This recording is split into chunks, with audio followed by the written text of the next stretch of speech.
between the Tiger Cats and the Alouettes. Both teams coming off big wins and looking to move into second behind the Toronto Argonauts in the division.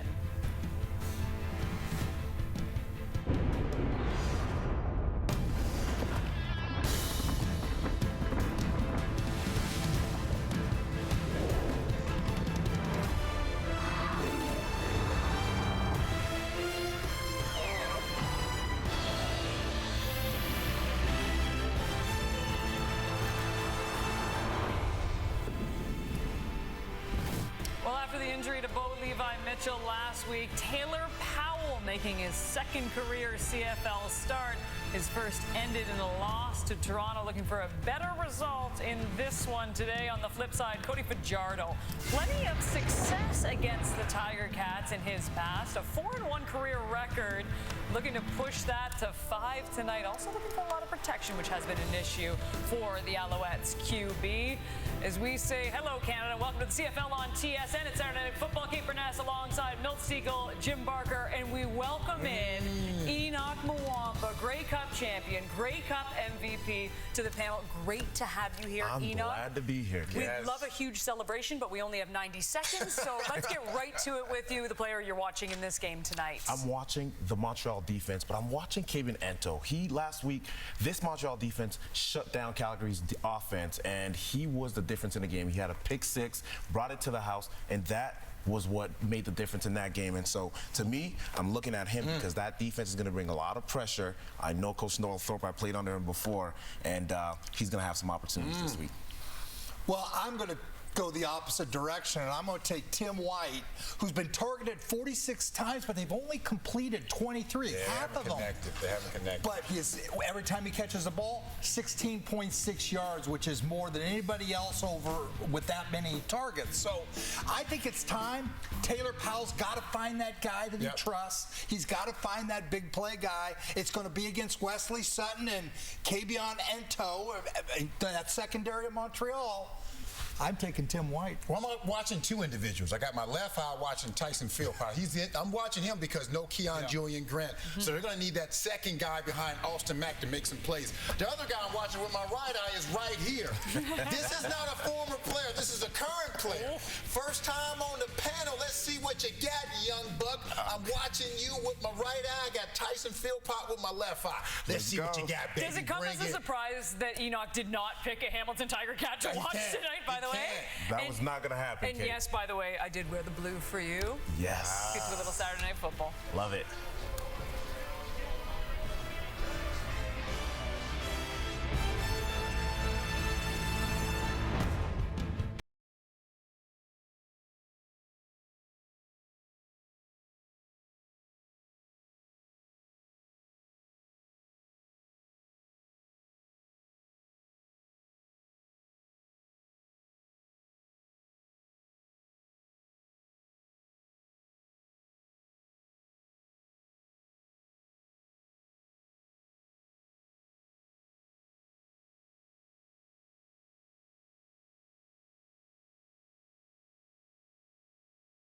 And welcome everyone to the Hammer. A beautiful day there at Bayfront Park as the ships are all set to settle in. Watch the game right here on TSN between the Montreal Alouettes coming off of a hard-fought victory against the Calgary Stampeders, and of course the Hamilton Tiger Cats somehow getting a victory despite 5 interceptions and an injury to their starting quarterback Bo Levi Mitchell. Taylor Powell in the lineup here tonight.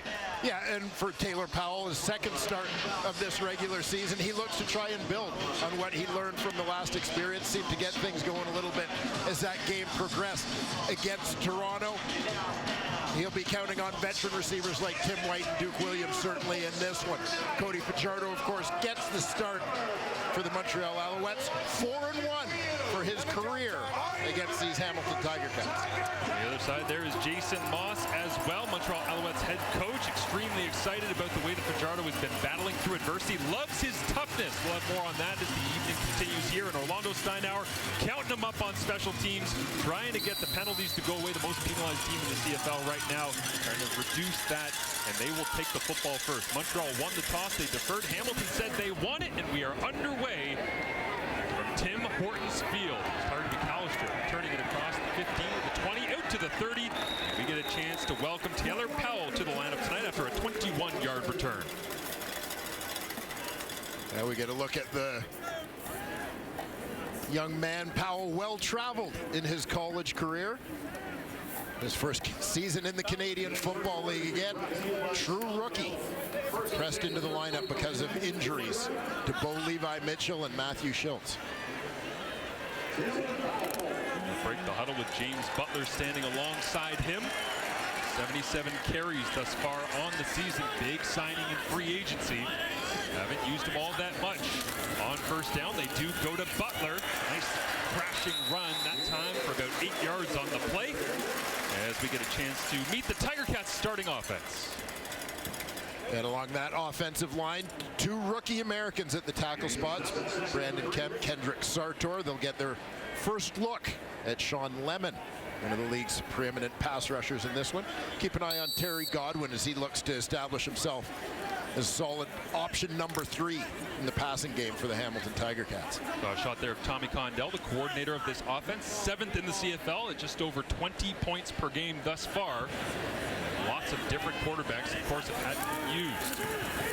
Powell looking to throw quickly, being chased down from behind, doesn't see the man, ball is out, fumble early, it's on the ground, rolling around at the bottom of the pile, and who's got it?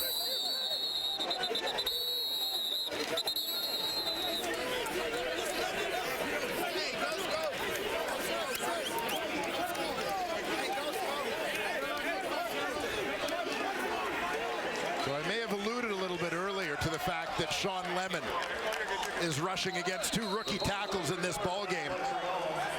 Well, guess who just caused that fumble?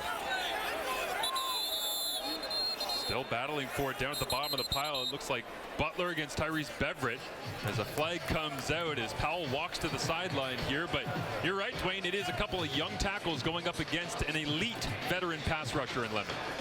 Yeah, and this is exactly why the Montreal Alouettes went out and got the free agent Lemon to provide a little boost to that pass rush, and he's just going to come around the horn and keep that motor running. As Taylor Powell slides to his right. Gets the hands off him.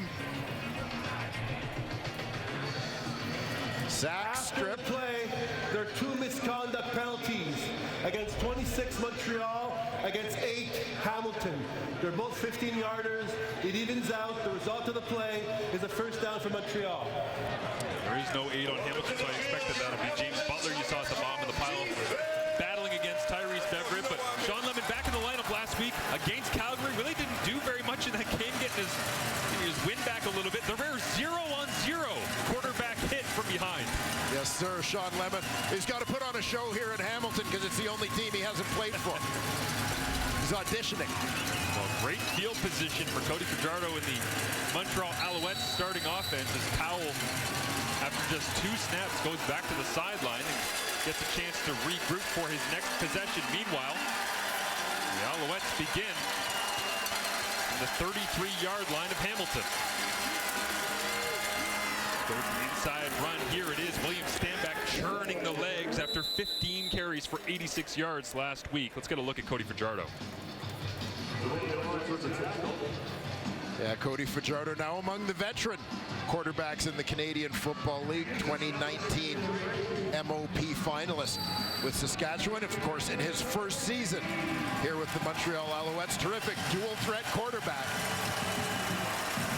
You see the rushing numbers for him on the season, 159 yards coming in. Fajardo, after a gain of 7, goes back to stand back. The run game going here early. 3 of the first 4 offensive calls between these two have been running plays. A little uncharacteristic based on what their early season output was, but this one works. They'll move the sticks. We get a look at the Montreal Alouettes starting offense without Keon Julian Grant out injured. Yeah, injuries continue in that receiving core, but a little shuffle up front. Jamar McGloster, veteran CFLers in at right tackle this week, as you mentioned, with Julian Grant out. They did get Tyson Philpott back last week. Expect him to play a bigger role, as they expect of the veteran Herji Mayala. This time, quick game going outside, intercepted across the 15. Missing a little bit high was Fajardo, but his receiver fell down, and taking advantage, it's Richard Leonard with his 2nd interception of the season. The defense celebrates. Back back-to-back turnovers by these offenses to start the ball game. Waiting for it was 23. Picks it up and puts it down. Ticats ball.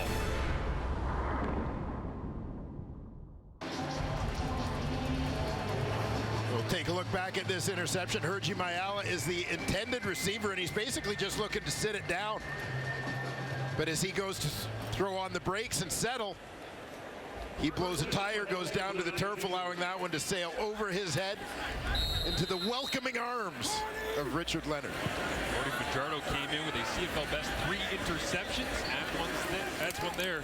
Now has 4 on the season. Powell on the move, goes inside. McAllister makes the grab before his helmet explodes into the sideline as we get a look at the Montreal Alouettes starting defense.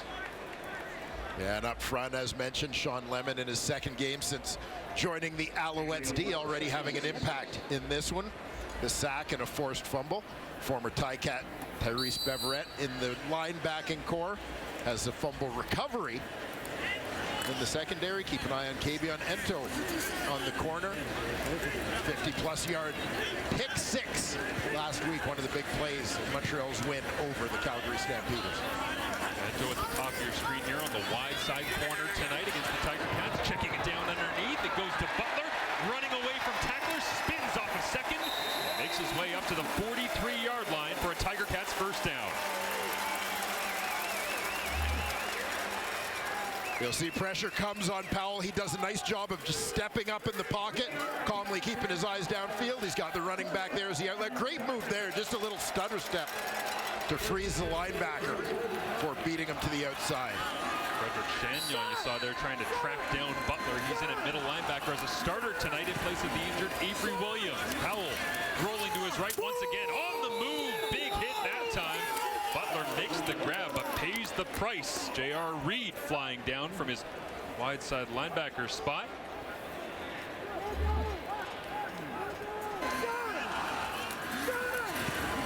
Nice little bit of play action, misdirection here.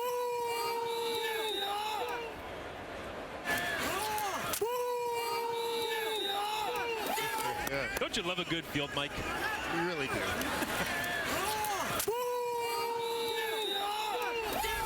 Nice when the players provide their own sound effects. Welcome to week 9, everyone. Powell on second and long. Steps forward in the pocket. Looks to use the wheels.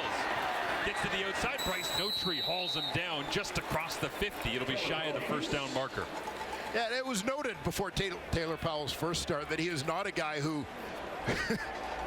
had an impressive rushing resume in college, but you know, not necessarily the fleetest of foot, but demonstrated with a rushing touchdown in his first start that he's a guy who can make some plays with his legs as needed.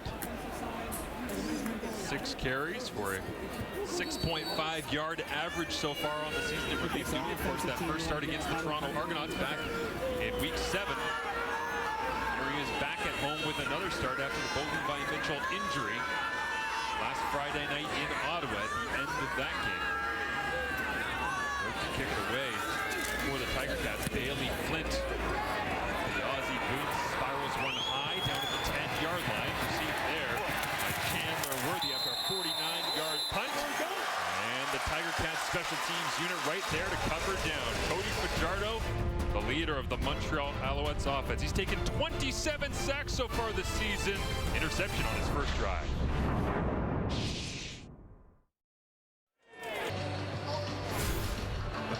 Welcome back. Cody Fajardo kind of likes playing against the black and gold. He likes seeing the Tiger Cats uniform on the other side here, Dwayne. Yeah, as we mentioned off the top, winning 4 of his 5 previous career starts against the Tiger Cats. And when you see the numbers, not much question why. Averaging over 300 yards a game, terrific touchdown to interception ratio, completing 70% of his tosses. 292 yards passing a 38-12 victory here earlier on this season. And back to the ground game go the Alouettes. Once again, there's 31 fighting his way through as the Tiger Cats starting defense. There's Richard Leonard already with the interception. And on that Tiger Cat defensive line, we'll keep an eye on Malik Carney. He'll move around a little bit, as will many defenders in the Mark Washington defense. Chris Edwards. An auspicious ending to the last game against Montreal here, but a guy who can make a difference with his play. Watch for Tunde Adeleke playing halfback for the Ticats again this week. Stavros Katsantonis in at free safety. Fajardo on second and medium, gets it to the outside. It is caught. Cutting back, making his way across the 55 and more. Down the field goes Austin Mack. Ball comes out at the end, but looks like he was down. And Austin Mack, who had the big touchdown here against the Hamilton Tiger Cats, makes another splash play for this Alouettes passing attack. Yeah, Austin Mack, we expect to see him start doing some different things, moving around a little bit more within that receiving core for the Owls, but here showing off some after-the-catch skills. Making the first man miss, taking that one north-south into scoring territory for the Montreal Alouettes. Full house backfield to start here for Fajardo. They'll hand it off inside. Run defense right there that time. Finishing it off, it is Chris Edwards. But going back to Austin Mack and touchdowns. Had a season low 5 targets last week, but off to a great start here. Yeah, we look back to his previous effort here in Hamilton. Remember, 2 big touchdowns for him in that one. 5 catches, 81 yards on the day. Operating without Keon Julian Grant again here tonight. Tied for the team lead in second down conversion catches. They'll have to go elsewhere. They decide to go to Tyson Philpott. And he's lucky to get back to the line of scrimmage before the Tiger Cats defense swarms. Well, kind of looking for a little misdirection, then screening it back to Philpott, who was one of the best in the league in terms of his after-the-catch production last year. You're going to see him sneak out left side on your screen. They're trying to get the O-line out in front of him, but Chris Edwards sniffed that one out early and was coming downhill on it right away. Goal attempt coming here from David Cote is from this distance on the season, 9 of 10. This one from 38 yards away, and he missed it. Bounces off the hands of McAllister. The return trying to get set up. He makes 2-man miss to the outside. And the man who leads the CFL in kickoff return average at 30.8 yards per touch dips his toes into the missed field goal waters with a 27-yard return. McAllister, a lightning bolt of energy for the Tiger Cats here in Week 9.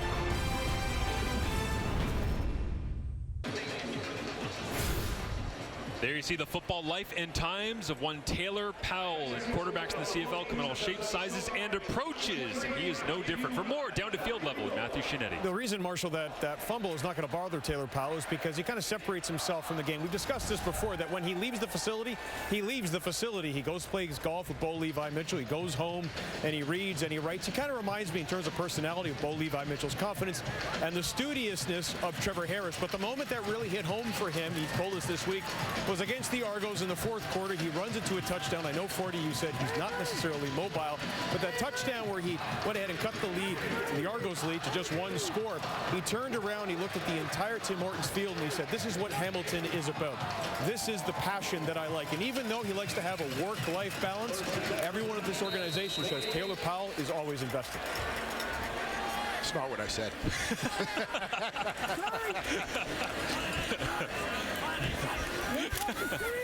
Inside handoff, James Butler. He'll do the running for the Tiger Cats as he gets a touch on first down. Once again, Hamilton changing it up, going against the grain with these first down rushing attempts. But James Butler trying to get him into a rhythm, just to try and get Taylor Powell a little bit settled as well in this game after that early sack fumble. Yeah, exactly. It's about keeping that Montreal defensive line a little bit off balance, not letting them get their ears pinned back, anticipating pass. And you got to recognize James Butler's a pretty good offensive weapon to have. You got to find ways to put the ball in his hands, and that's the easiest. Hand it to him. 2nd and 4. They'll pitch it to him this time on the edge. Can he get the corner? Bit of a missed block on the outside. He jumps over the attempted tackler. Will pick up the first down for Hamilton. Near the 39-yard line, and that one goes as a pitch, but he's already got 33 pass targets on the season, and he's 2nd on the Tiger Cats in total yards. And a little misdirection with the kind of almost pump fake on the pitch there freezes the D, allowing Butler to get a jump start in terms of getting the edge, and he's just running over everybody down there. Crew paying the price here. The season doesn't start till Labor Day. I think everybody on the sideline disagrees, who just got popped by Butler there, running through tacklers left, right, and center as Duke Williams crosses the formation. Hasn't said his name yet here tonight. Look to throw. Powell loads it up down the middle, and it is incomplete. Trying to force it in between Marc-Antoine Dequoy and Stubblefield. We get a look at James Butler and his season thus far. One of these things is not like the other. Well, certainly some ups and downs there as you look at 3 games under 20 yards, and particularly with 2 of those coming after the 127-yard effort. Let's go, move. Trying to get it to him here early a little bit as Hamilton plays 2nd and 10 from their own 39. Powell deep drop, climbs the pocket, over the top, looks up and over the defense, and it's complete. It's Godwin making the grab across midfield. First down, Hamilton. And Terry Godwin, 28-yard pickup there for him. 12 catches for 174 yards over the Ticats' last 2 games, leading the team in both those categories through that stretch. And as a result of his recent production, now the team leader in receptions. Great to convert on 2nd and long, something Hamilton has struggled a little bit with regardless of quarterback so far this season. They'll fake the little run to McAllister. Powell climbs the pocket and dropped off the hands of Keandre Smith. And this is a nice job by the young quarterback, Powell. Watch as he steps up. You're going to see 2 defenders closing on him. You just think he's going to get crunched as he steps up, but great poise there, puts the ball on the money, and certainly one that Keandre Smith would like to have back. Trying to fit it into a tight window. Smith saw everybody in white uniforms around him. Felt the pressure. Hamilton will now again. 2nd and long. Powell drops back, tries to throw it underneath on a crossing route, and it's knocked down at the line of scrimmage. Looks like Frederick Chagnon getting the congratulations from his teammates on that one.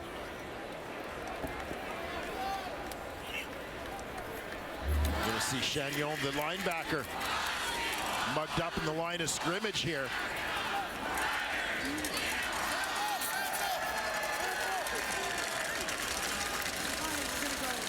That B gap looping all the way around.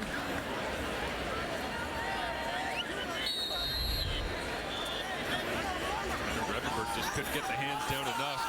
So the punting unit comes out for Hamilton. 2 onside players behind the punter.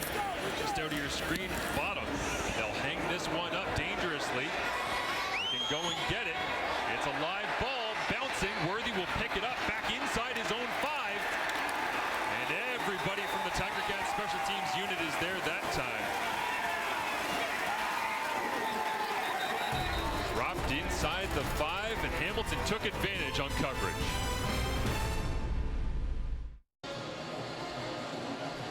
Well, there's certain members of the crew that we just couldn't put on this show without. Andy! Yes, sir. Our director, Andy Bayukas, celebrating his birthday. Looks terrific for 83 years old, doesn't he? What a shot. Is that adventures in Montreal? You never know, Andy, on the road, just walking around. Oh, it's in Switzerland, I'm being told.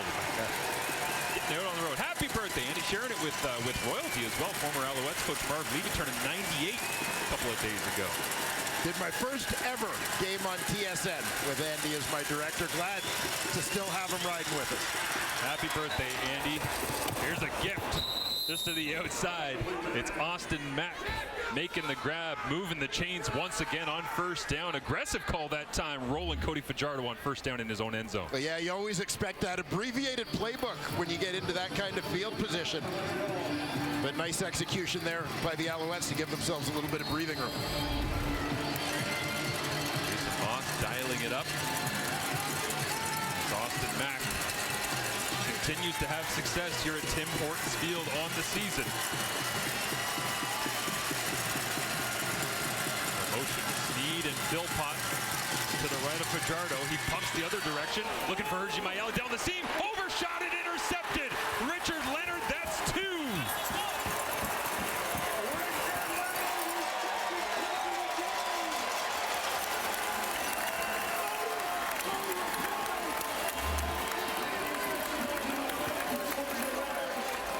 You're going to see this one sails a little bit to the high and outside on Hergy Mayala. Richard Leonard, once again, the beneficiary.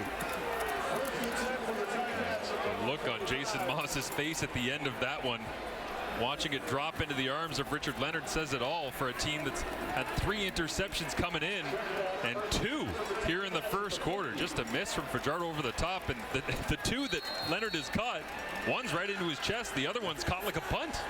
Yeah, I mean, Richard Leonard, a guy who's played most of his career at halfback, typically on that field side, bumps out to corner. I think he's kind of enjoying life out on the corner. Some freebies here early on. Can Hamilton take advantage? Powell slings it to the outside. Another grab this time for James Butler, getting him on the edge in creative ways once again.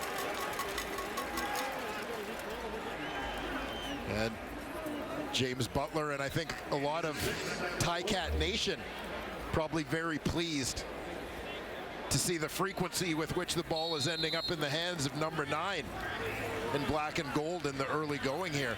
And their big free agent signings this offseason. A little bit of a feeling that he hasn't been used quite as much as one would have anticipated to this point in the year. 6 touches so far in the ball game, more than 40 yards already. Powell rolling to his left, Bryce Notary all over him. It's second down. He'll find the sticks and step out of bounds.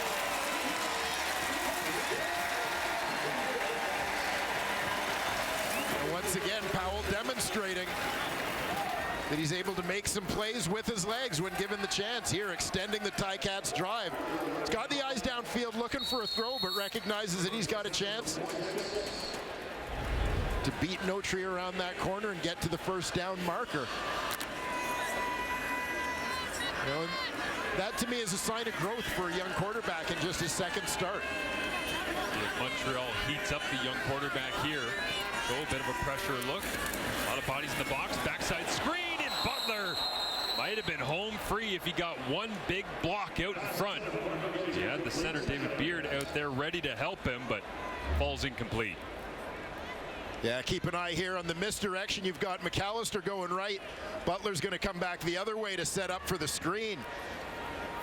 You see the Alouettes flow with Powell rolling that way, McAllister going. And yeah, as you suggested, Marshall, I think there was a little bit of room for James Butler if he caught that one to get to the sideline. Witnessing the James Butler as pass catcher game here through the first quarter. We'll see if it continues. Steps forward this time. Leaks out of the backfield as Powell looks downfield. Swings it looking for Terry Godwin, and they'll say that he hauled it in front of Cordell Rogers. First down, Hamilton.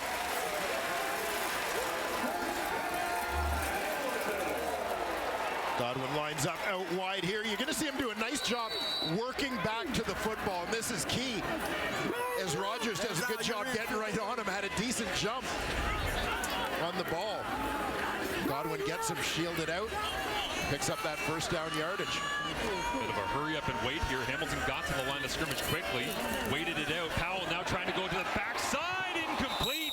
Was looking for Kai Loxley against Marc-Antoine Duquois.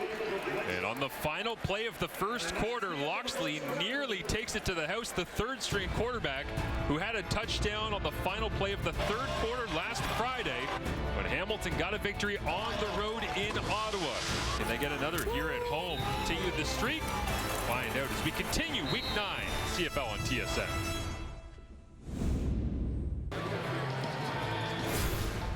Scoreless after one quarter of play here in Hamilton in week number 9. Hamilton trying to get the rushing game going a little bit, getting James Butler on the edge as well. Taylor Powell getting his feet settled, but really it's the 2 interceptions right now by Cody Fajardo. Feels a little bit like Montreal coming in is playing down to the level of Hamilton, who haven't been able to move the ball effectively thus far. Well, and you have to wonder as well for Montreal. We've talked all season about them having injuries in that receiving corps, people coming and going out of that lineup. And you notice that both the interceptions have been ball's intended for Hergy Mayala. He's getting some looks in the slot, usually occupied by Keon Julian Grant, who's been very busy. And, you know, this may just be a case of Mayala and Fajardo finding their way with Hergy in a new spot this week.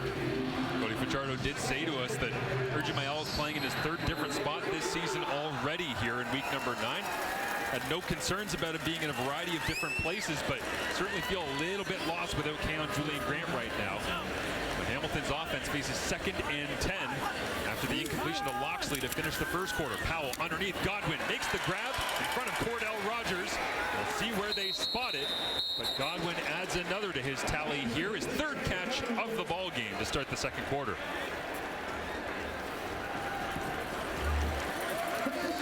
They've got a couple of inroads coming from that side of the field. The first one clearing space, then Terry Godwin coming underneath to catch that one in front of the corner, Cordell Rogers.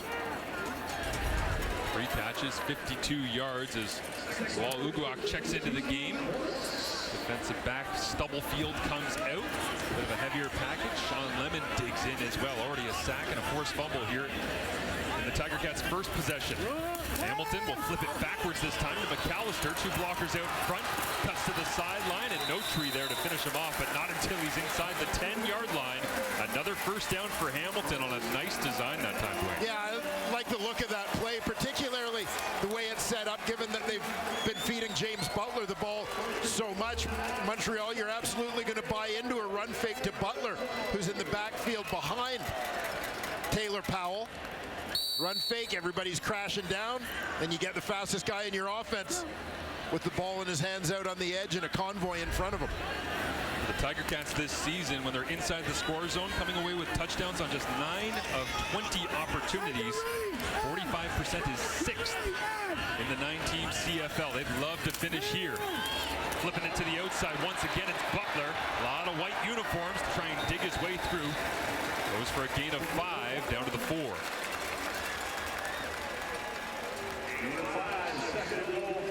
Yeah, James Butler continues to be the busiest man on the field. 7th touch of the ball game for him already here early in the second quarter. Again, it speaks to a game plan designed to let a young quarterback have high percentage throws, getting a little bit of rhythm, not feel too much heat from the Alouettes D-line. Taylor Powell said coming into this that he loved the game plan from Tommy Condell. I think we know what it is after 1 quarter. Do they go back to Butler here? Inside run. The Butler did it. Touchdown Hamilton.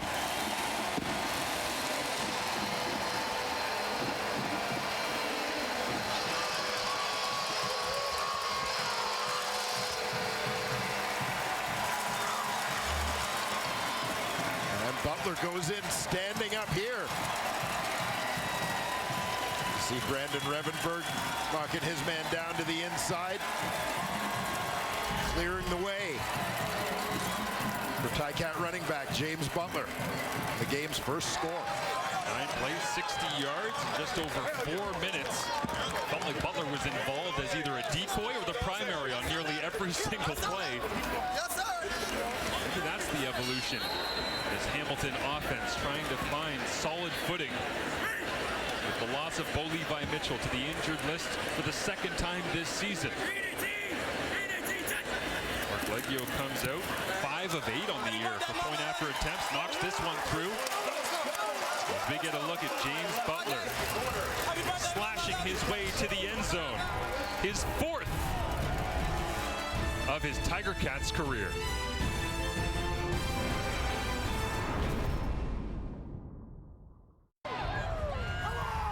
On this touchdown, the Tiger Cats do a nice job attacking the bubble that exists right here over top of the guard. You're going to see Brandon Revenberg.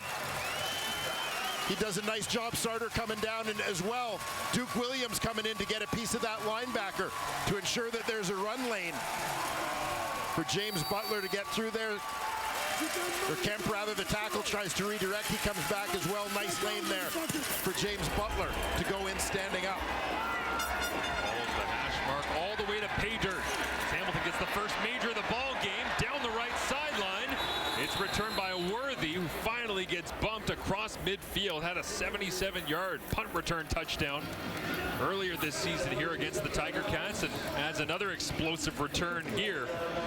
That's just the second big return of the season for the Montreal Alouettes. The first was this man right here. Chandler Worthy doing a terrific job. Once again, big collision to end that one, but special teams providing a nice response after the Hamilton touchdown. Trying to get Cody Fajardo back on track. 2 interceptions in the first quarter of play. Goes hard count to begin. Flag comes up on the snap. Time count violation, Montreal number 7. It's a 5-yard penalty. We'll replay first down. Wondered, Dwayne, he went hard count the first time and triple count the third. Yeah, Alouettes just a little out of sorts here offensively. Need to take a minute to take a deep breath here in the huddle. Jake Hardy was in a receiver on that play as well. Not a usual receiver. More of a special teamer. Wonder if they had a substitution error, some confusion coming off the sideline as well. Regardless, the 5-yard penalty makes it 1st and 15. Fajardo, quick drop, looks into the window, misses high again. This time was looking for Tyler Sneed.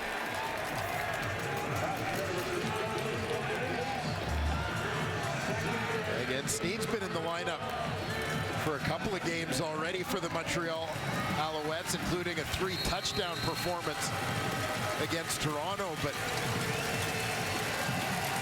that time he and Fajardo just not able to get connected. Cody a little off the mark. Sneed, 8 catches on the season, 3 of them touchdowns, all in the same game against the Toronto Argonauts. On 2nd and 15, Fajardo drifts to his left, completes this one. Courtney Davis makes the grab, and Tunde Adeleke right there. Minimal gain, and it'll be a 2 and out for this Hamilton defense that forces the fewest of those in the CFL, just 32% of the time getting off the field on a 2 and out.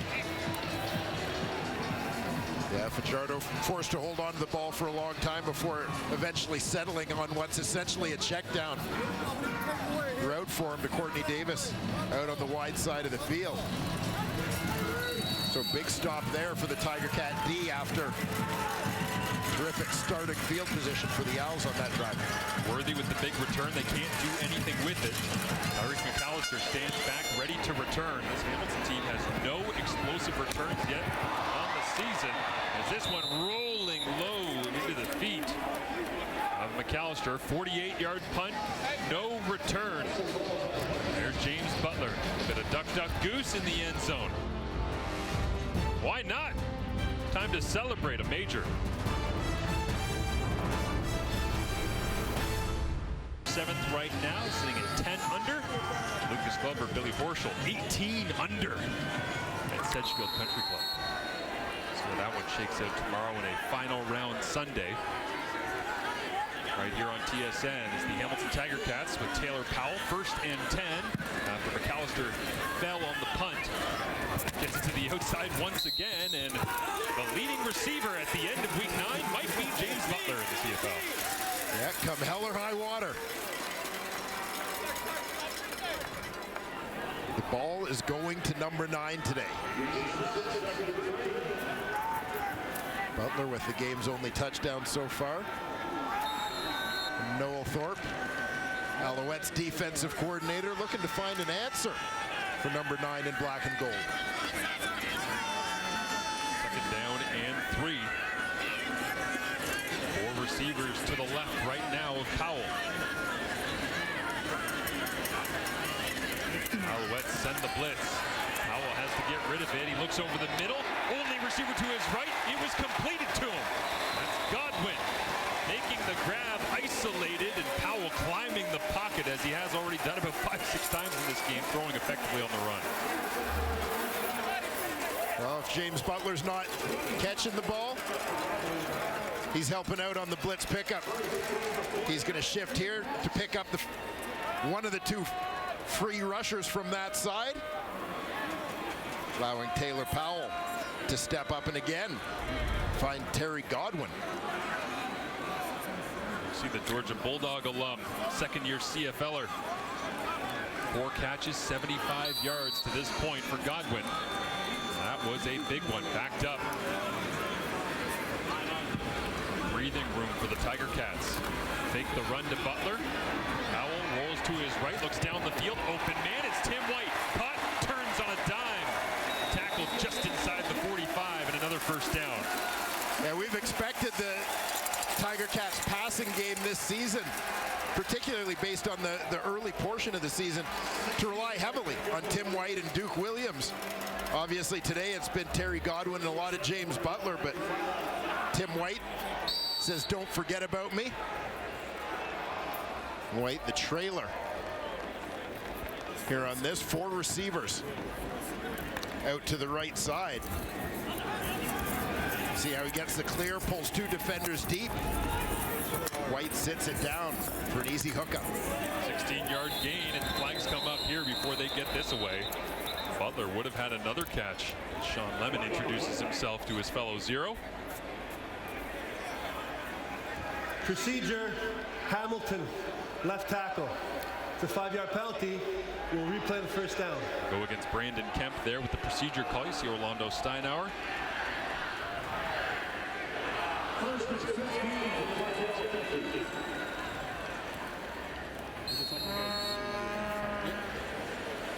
Shuffling that offensive line here in the first third of the CFL season, really trying to find the right answers.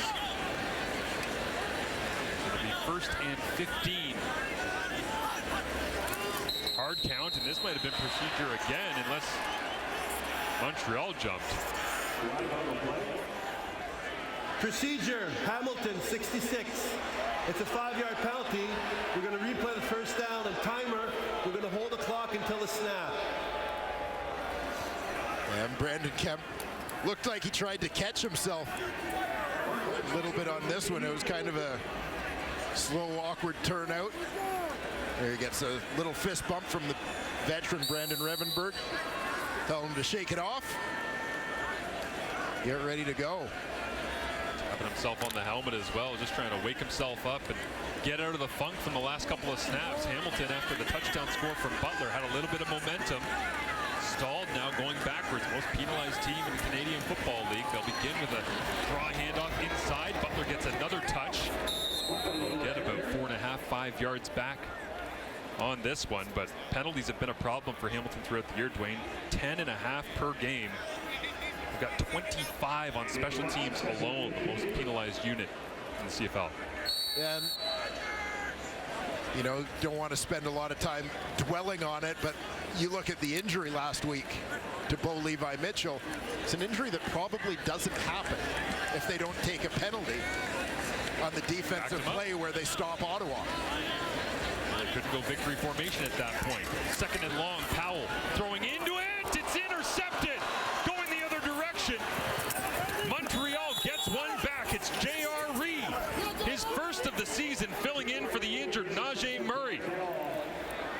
Murray had 32 tackles leading the Alouettes. Got hurt last Sunday against the Calgary Stampeders, and Reed jumps in and jumps the pass. Montreal with great field position when we return.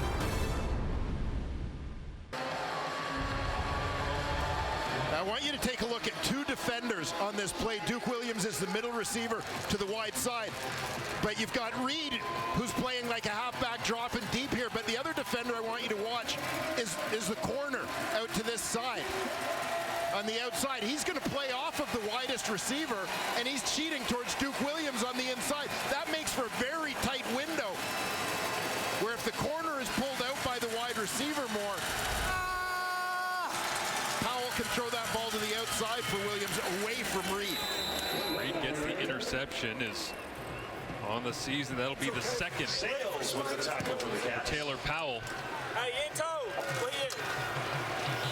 And just jumping in and robbing from the outside in. Hey, shoot at it, all right? I'm going to put over the top. Okay, you got 2 coming at you. J.R. Reed proving to be a quick study. What a teacher, though. Marcus Montagua. Really good contact on that back. In the trap coverage, right here, right on the sideboard. Right, really good. Yeah, so here you get a look. Again, Duke Williams, the intended target, but two defenders quickly converging on him as that ball's coming in. Bo Levi Mitchell watching on with his family here this evening. It's the 5 interception game before the injury last week, and he knows all too much about what it feels to throw an interception in black and gold right now. As Taylor Powell trying to jam that one into Duke a little bit into the tight window. Just couldn't make it work. You see Bo with the boot on after having the lower leg fracture late in the game against Ottawa last Friday. And just strange circumstances. As I say, the penalty backed them up. They couldn't go victory formation and kneel it out. You can't go backwards. You got to go forwards. Are you going forwards in this spot with Taylor Powell as your backup? Or Orlando Steinauer said, well, we hadn't taken a snap all game, so we went with Bo. Yeah, and in a situation where, you know, as you will well know, lots of rain earlier in the night, maybe slick ball, and you're not in a hurry to be snapping it to a guy, as you said, who hasn't taken any snaps. So Bo is in the game and has to basically run the sneak, as we are reminded why so many teams take their starting quarterbacks out on sneaks. No doubt. Fluke play. Yeah, and Kai Loxley at third quarterback as they bring the card out here for Mohamed Diallo. Hate to see that for him as he gets attended to by Claire Toffelmeyer, the head athletic therapist of the Tiger Cats. Diallo gingerly up onto his feet here. Big man in the middle of that defense, 3rd round pick back in 2021. And not able to put much weight on that leg as the Hamilton faithful give him a round of applause and hope that that one's not too serious. Always appreciate the sportsmanship. The opposition coming over, give their well wishes. But yeah, I felt Diallo was one of the best players in that draft class. Marshy had a terrific year playing in the MAC conference. Very productive. And transferred for his last year to play in Arizona. Central Michigan before? Central Michigan, yeah. I should be familiar with all MAC schools, but I don't know who plays in what conference at this point. Yeah, they're not what they used to be. We're figuring it out on the fly here. Cody Fajardo scrambling out to his right-hand side. Got room to run. Decides to use the wheels. Nice block by Tyson Philpott. Saving his quarterback a little extra bump that time along the sideline. It's a first down scramble for Fajardo. Yeah, and I love the heads up by Philpott, who does a great job. He can't drop the shoulder on his guy, but you're going to see him as Chris Edwards is in pursuit. Philpott hustles to get in front of him and get the hands up, and as you said, save his quarterback a hit. Don't have to be a stop sign, right, Dwayne? Speed bump will do it sometimes. That's it. Hand off, inside, stand back through the first tackler and chopped down by Simone Lawrence, but a solid gain on first down. Montreal Alouettes just 5.8 yards per first down, 8th in the CFL. Watch Stanback finding his way through the big bodies here. Double team up to second level by Lestage and Callender. Nice pickup. Evans comes in here. Not in the short yardage package, so they substitute Fajardo out on 2nd and 4. No attempts on the year for Evans. 7 carries, they've all been in short yardage. They'll fake the run. Now he'll take off himself. And he can't make Simone Lawrence miss, but it's enough for the first down. So a little bit of quarterback run package, something we haven't seen from Jason Moss and the Alouettes. Yeah, nice addition to the Alouettes playbook here. Keep an eye on Simone Lawrence, kind of spying into the backfield because everybody else is going with Stanback on the run fake. Watch how much room that leaves for Evans. Simone Lawrence kind of has to make that tackle because there's a whole lot of green if Evans runs by him. Fajardo back in the ball game. Empty of Stanback. Quick screen the other way. Courtney Davis trying to get him down the chute. Makes 2-man miss. Inside the 20-yard line. Good effort by Davis on a play that looked like it might have gone backwards, but the first-year Texas A&M alum gets a nice pickup. Yeah, it looked like the Tiger Cats had sniffed this one out pretty well, but Davis proves to be elusive, slipping the tackle at Tunde Adeleke there to get himself upfield close to the first down. Malik Carney came in at the end of the play trying to punch the football out from behind, and he's actually the Tiger Cat that's down, touching that left leg as they just carted off Mohamed Diallo. Carney had back-to-back sacks against Ottawa last Friday, 5 on the season. That leads Hamilton right now, so they hate to see him need the moment.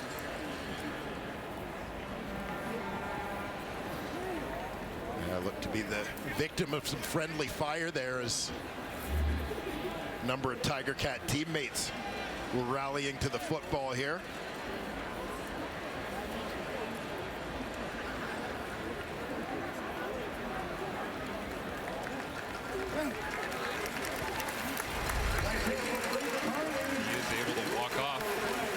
Gingerly as it may be. That defensive line getting a little bit thin at this point. Carney down, Diallo down. Expect to see some more snaps from the veteran Ted Laurent in his 11th year in the CFL, and Anthony Federico to Queens as well. 17th overall pick last year. Short yardage right now. Caleb Evans back in the ball game. Plunges to the right-hand side. Looks like he'll have enough to move the chains as plunge their way forward through that defensive line, who's figuring out their rotations on the fly. Yeah, interesting with Diallo getting nicked up, to note that Ticats did elect to dress an extra defensive tackle in Jared Hewitt this week, as opposed to an extra end, Cedric Wilcox, coming off the roster this week.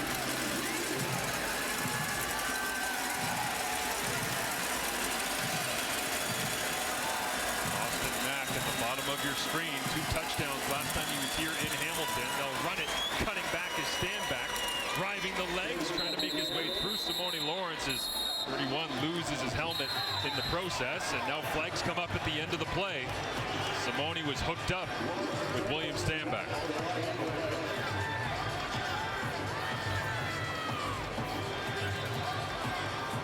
Stanback proven to be a force in the early going here as well, moving some piles.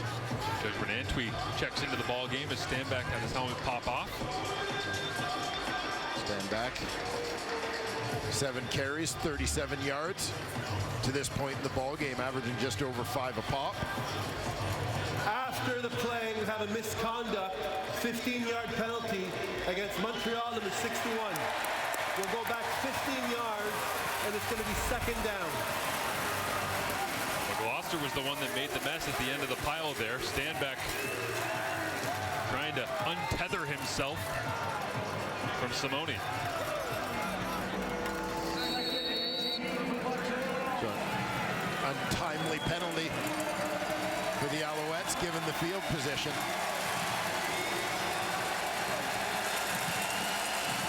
We roll inside, 3 minutes remaining in this first half. Fajardo, not a lot of attempts, just 5 of 8 right now, a couple of interceptions. He looks down the field on 2nd and long, tries to flip it out underhanded, and they'll call it incomplete as a pass attempt.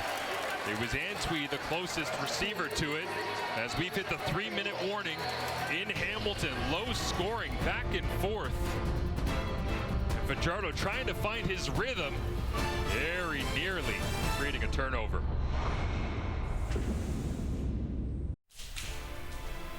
Rookie bringing coffee. Out time. You know I don't like coffee. Cream and sugar? Can I handle cream and sugar? These darn rookies. Anything right, huh? I liked mine.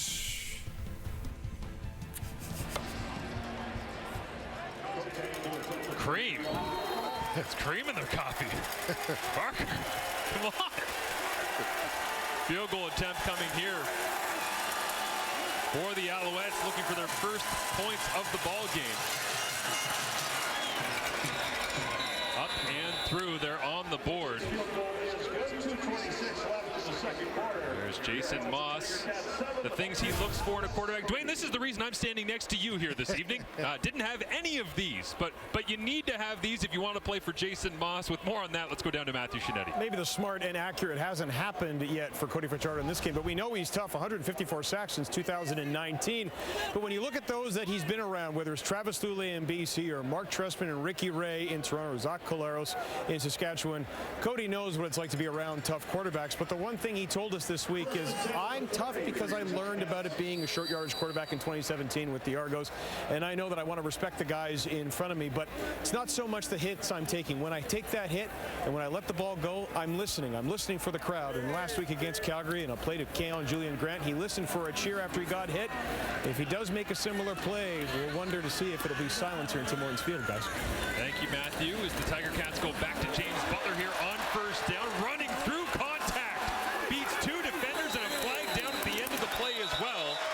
As Jamal Davis finally wraps up James Butler. We'll see what the flags are. Likely a face mask at the end of the play. Major foul, face mask. Montreal number 29 will go up 15 yards from the end of the play. Automatic first down. Looked a little bit like footage I saw from Touchdown Atlantic of a young Dwayne Ford at Western. I'll tell you what, James Butler is in BYOB mode here. Be your own blocker. Delivering a blow in that collision with J.R. Reed. You saw the hand come up to the face mask as Reed tried to recover from that initial collision. The interception earlier, but costs his team some yardage there. Takes it all the way down to the 36-yard line of the Alouettes. Powell over the middle, complete. Godwin can't make Frederick Chagnon miss. Great tackle in the open field that time for the Montreal Caravan alum. Yeah, Chagnon getting lots of snaps tonight, as you mentioned. Avery Williams, starting middle linebacker, out for the Owls this evening. Armando Sewell makes his way to the sideline. Mustafa Johnson takes over at nose tackle here against Powell on 2nd and 5. Looks to his left, down the sideline, gives Godwin a chance. Very nearly hauled it in with one hand.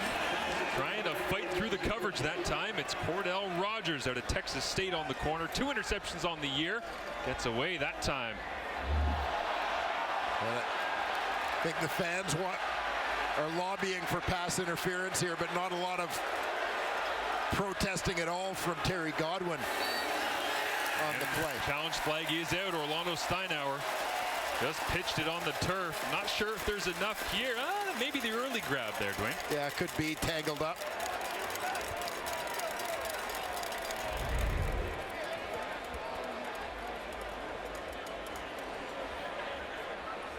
Hamilton is challenging the ruling on the last play. They believe there was pass interference against their number 33. The play will be reviewed. Orlando Steinauer 0 for 3 so far on the season when it comes to challenges. As Rogers maybe lost the flight of the football for a moment that time and got tangled up. There you'll see the intended receiver, Terry Godwin, on the outside. Bottom of your screen, the numbers. Matched up man coverage one-on-one with Rogers. And yeah, there was certainly, like, no question there was a point where they got tangled a little bit.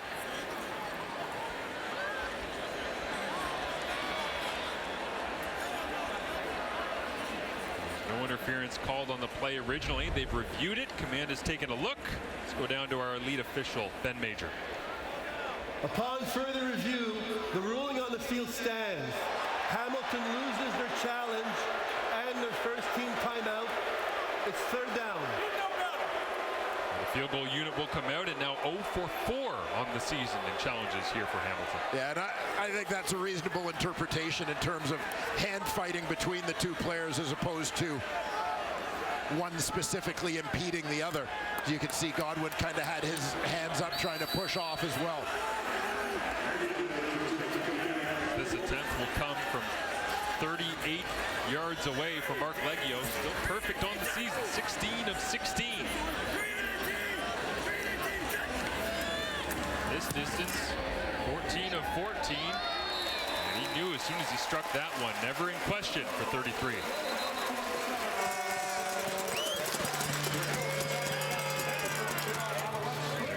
see Cody Fajardo. He's been on a couple of different rosters, been around a lot of great mentors as well. Here he is on his CFL journey. I always tell my family and closest friends that I've been spoiled with riches in the CFL. You know, I feel like my game's at its point because of the people that I've interacted with. It's the people I've learned from. Some people don't get that opportunity to learn from CFL legends, and it seemed like every stop that I made throughout my course of the CFL career has had a legend. The procedure penalty will go back 5 yards, and it's going to be third down repeated. Procedure call against the Tiger Cats, and it will be third down once again. So wipe that made field goal off the board. But for Fajardo, not having to play early in his career, something that the quarterbacks that are veterans in this league, I know you and I have talked about this, Dwayne, it's really valuable for them to be able to just watch and learn and understand our game. Yeah, it really is. As you know, Cody talked to us a little bit about it this week, saying he appreciated the fact that when he eventually did get an opportunity to start, play regularly 2019 in Saskatchewan, he was ready for that role, to take on that responsibility and that pressure, because he had been brought along slowly. Leggio gets another attempt, this time leans into it a little bit more than the last. Never in question again. The accuracy, perfect, dead center for Leggio. You see some of the people that have influenced Cody Fajardo's game, and not a bad couple of quarterbacks to keep your eye on up close and personal. Yeah, and that's without getting into the fact that he was behind Colin Kaepernick in college. So a pretty good run for Cody Fajardo. And you know, I mean, this is a guy that showed flashes in very limited action early in his career in Toronto as that dual threat kind of guy, a guy who could make some plays when things started to break down. And then as time has gone on, as we said, being a backup and becoming a little more comfortable with the CFL game and the offenses in which he was playing, you know, he didn't just have to be an ad-lib guy, but it was a guy who could make big plays running the offense. The tangled web we weave, I think, of standing here in Hamilton, where Zach Colaros takes the high hit from Simone Lawrence in week 1 of 2019. Yeah. Fajardo comes in. Week 2, they're going into Ottawa, and I'm thinking, Fajardo didn't have it in week 1. I can't see him doing anything in week 2. Him and Dom Davis come out, throw the lights out 4 years ago, and Fajardo has a tremendous 2019 season in Saskatchewan, which of course sent Zach down the trail to Toronto to Winnipeg. Back-to-back Grey Cups, the 3rd straight appearance. And certainly looked tremendous when you were in Winnipeg against the BC Lions back on Thursday night here. Week number 9. Zach was on fire. Minute 43 remaining in this first half. Great booming kickoff that time by Leggio as it's returned by Philpott, stuttering and wrapped up. Fajardo leaning on some of that experience after the 15-yard return. Try and see what he could grab. This a little bit of an Anthony Calvillo, Ricky Ray feel when you got these last couple of minutes in the CFL. Those guys were experts at being able to engineer touchdown drives in a short amount of time. I mean, this is one of the things you look for a veteran quarterback, is that clock management, great awareness of situations. See how Cody Fajardo fares here. Begins from that right hash. Austin Mack shuffles down from the boundary wide receiver spot. A look underneath. Sneed gets a touch. Makes 2-man miss. Gets a block from Mack. Down the sideline. This will help Fajardo and company. Sneed cuts back once more. Makes another man miss and pushed out of bounds at the 36-yard line. A 53-yard gain for the Alouettes on first down. Yeah, most of it coming in the form of yards after catch produced by Tyler Sneed. Great little jump cut to the outside there. Nice job here to duck back inside, pick up a few more before he's escorted out of bounds. Coach O was close to having to deal with that one himself, standing on the sideline.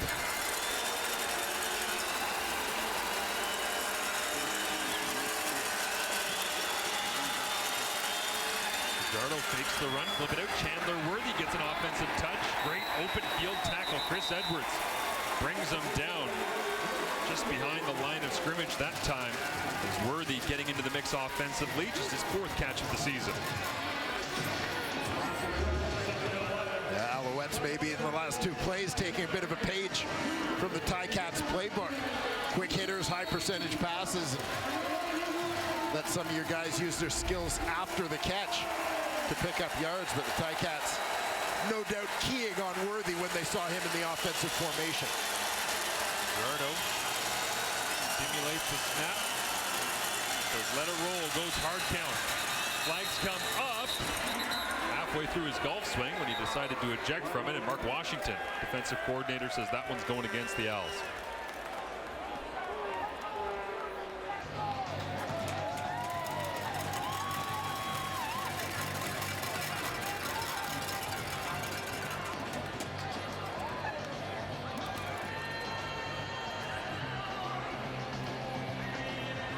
Offside, Montreal number 81. It's a 5-yard penalty. It's still going to be 2nd down.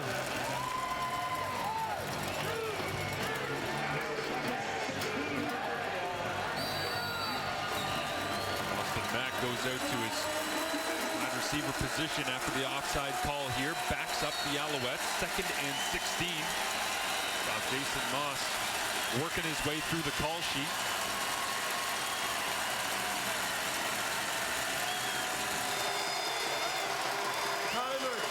Set the clock to 1 minute even, please. 1 minute. Add a couple of seconds on. We're on a hold here.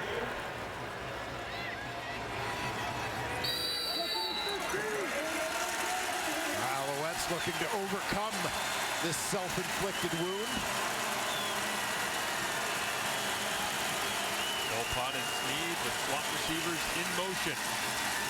Takes the bubble, gives the draw this time. Inside, stand back. Trying to get a little bit of yardage back that time, make the field goal perhaps a little bit easier. Well, it looked like Casey Sales managed to get off his block to blow this one up. Once stand back had broken through the line of scrimmage. Casey Sales knocking down the pass attempt from Dustin Crum to Nate Bahar late in the 4th. Game saver. Talked to Nate about that after the game. Man, I was open. I had it. Well, Casey Sales got his big mitts up and prevented Ottawa from continuing a matchful streak at the end of games. As this one away from David Cote. Oh, it hits the uprights. Doink! And a flag comes up just as it hits the uprights. In behind the play. Pierre-Olivier Lestage got mixed up maybe with Anthony Federico. They both untangled themselves as that one smashed the iron.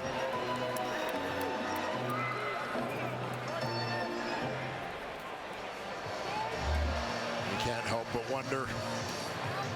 Little lost penalty yardage might have been just enough to. We have a misconduct penalty. Montreal number 68. It's going to be a 10-yard penalty. It's going to be 1st down for Hamilton on their 40-yard line. Special teams coordinator Byron Archambault, former Tiger Cat draft pick. Back in 2015, terrific linebacker for Montreal Canadien in his U Sports career.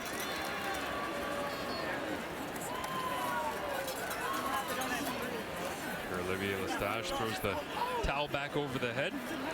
Turned 26 years old yesterday. Gets called for the misconduct there. A little bit of field position here for the Tiger Cats.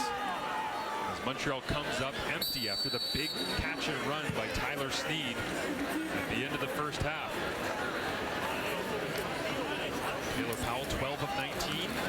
Make that 13 of 20 here in the 1st half. Turning the legs on the outside. Pass is complete once again, and it goes to Kai Loxley. Yep. Loxley listed as the number 3 quarterback here today. Antonio Pipkin as number 2. Ball gets a gain of 7. Soft shell defense from the Alouettes, allowing everything underneath here at the end of the first half. Duke Williams says thank you. Picks up the first down. The clock down to 9 seconds here. Leggio's long on the year is 50 yards away. They need to get it up to about the 43 to make that happen. So need about 7 more yards. Do have one more timeout in their back pocket. They choose to use it here. Powell looks to his right. Curl route underneath. It's caught. That won't be up to the 43. It'll be close. Yeah, just on the edge. Clock is at zeros right now as Marc-Antoine Duquois readjusts the mouth guard and the shoulder pads. And Orlando Steinauer saying there was time left on the clock.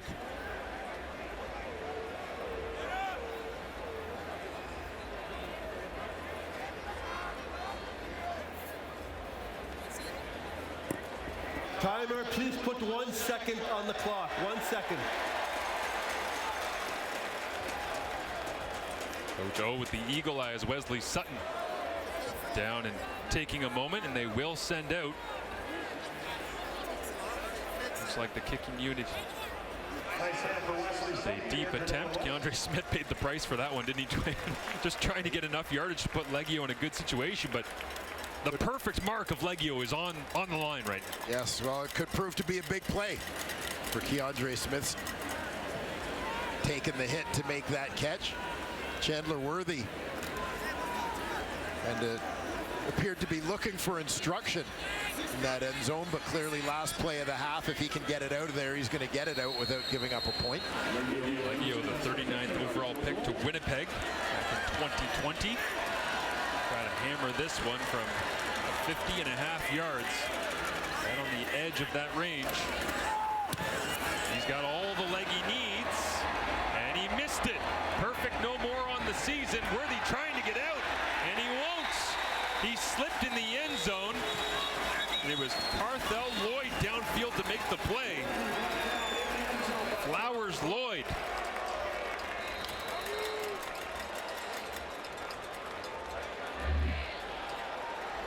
Yeah, and it's just Worthy, unfortunate break for Montreal. Lost his footing as he was trying to sneak to the outside there. Flowers Lloyd, who has been an absolute monster on special teams for Hamilton, gets there quickly to take him down. Standing alongside James Butler, one of the big stories of this first half is Matthew Shinetti. James, I have to tell you, when Ticats fans come up to me, they ask me, when is James Butler going to get more touches? So has it been patience for you with the coaching staff, or you've been trying to petition them to get more involved? You know, my thing, I'm never going to lobby for more touches. I'm always just, whatever my role is, I'm going to just try to maximize the best I can. Now, in terms of when you see Duke Williams throwing a block for you on that touchdown, what does that mean to you, and how much you're going to need your teammates to continue that momentum in the second half? Yeah, you know, Duke said I owe him one, so I know when I'm back there blocking, and, you know, and it's my turn for me to go sell out and make my block, I'm going to go make my play so he can go do his thing. Thanks, Mr. Thank you. Kate, the Ticats are up 8, and hey, take it easy on Enoch, everybody. We will not go easy on Enoch, Matthew. Come on. It's his first show, and he's doing far too well at this point. So at some point, we want to see some of those rookie nerves, which he hasn't obviously shown us yet. Enoch Mwamba alongside Jim Barker and Milt Stiegel. And it's an 11-3 football game, but it feels like that the Montreal Alouettes should be up a lot more in this game. Milt, it is miscue after miscue so far in this first half for them. They ended the half with a miscue. There's no way you can give up that point. Worthy has to get out, but that's the least of their worries. This first half has been pretty bad, and it's not all on Cody Fajardo. Yes, he has 2 interceptions, but this first one is on Mayala. You have to run a better route than that. That's a bad form of your route. You can't let your legs get outside, and then they get in field goal range, and no way for Cote. You're missing field goals. The length of that field goal, you have to make that 10 out of 10 times. And then we have Cody Fajardo later on. This is a bad play. You can't throw this play up like this. You're giving Leonard easy interceptions. That's his second one. This team is down 11-3, but they, at worst case scenario, they should at least have 9 points. And once again, no way for Cote missing a field goal. And I know he's not trying to miss them, but you have one job. Your job is to make field goals. If you're not making field goals, we need to bring somebody else on the field. And he's usually good, but you can't have that. This team is trying to get back into the run in the East, and the way they're playing right now, they don't want to be there. And you know what? Let's give credit to the Hamilton Tiger Cats, a rookie QB, so you got to obviously make some things for him, and that's what Tommy Condell really has. Getting James Butler, we just saw him in the interview, involved already 46 rushing yards and 40 yards receiving as well, but mixing it up very nicely with Powell. Yeah, and they're moving Butler around. They're using him and McAllister in the backfield at the same time. Sometimes he's inside here. He's running a little sweep, able to get the first down. Then you're going to see him on this next play run a little swing route and make a guy miss. He's then going to score a touchdown, which gives this kid confidence. Now they've got Butler lined up wide, catches a little 5-yard out, but this gives this kid Powell confidence. He steps up. He's able to make a couple of nice throws downfield. And again, this is how you bring a young quarterback along. I love what I've seen in the first half from this Taylor Powell. Here he throws to Tim White, gets him involved. So he's getting guys involved. Tommy's kind of taking the pressure off of them, like you said.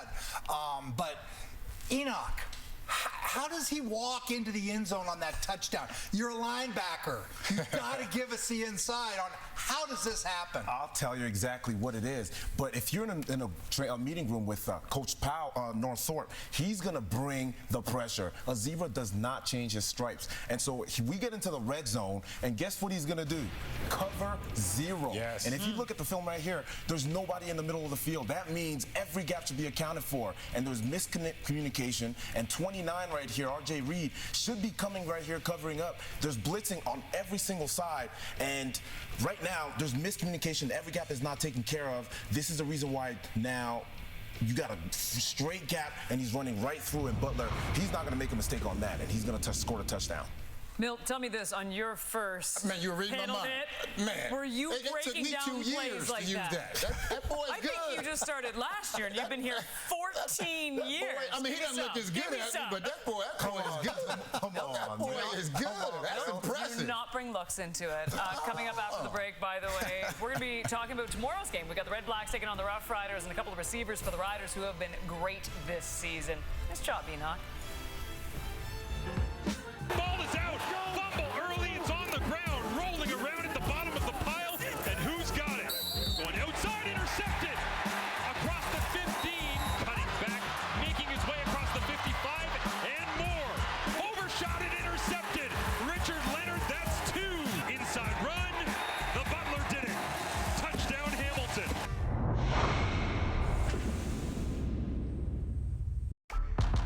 Deep right, caught, touchdown, Saskatchewan. Are you kidding me? Kevin Jones has tied the game in 3. Sean Payne breaks free for Payne. Wide open, Kevin Jones could walk in for the Saskatchewan touchdown.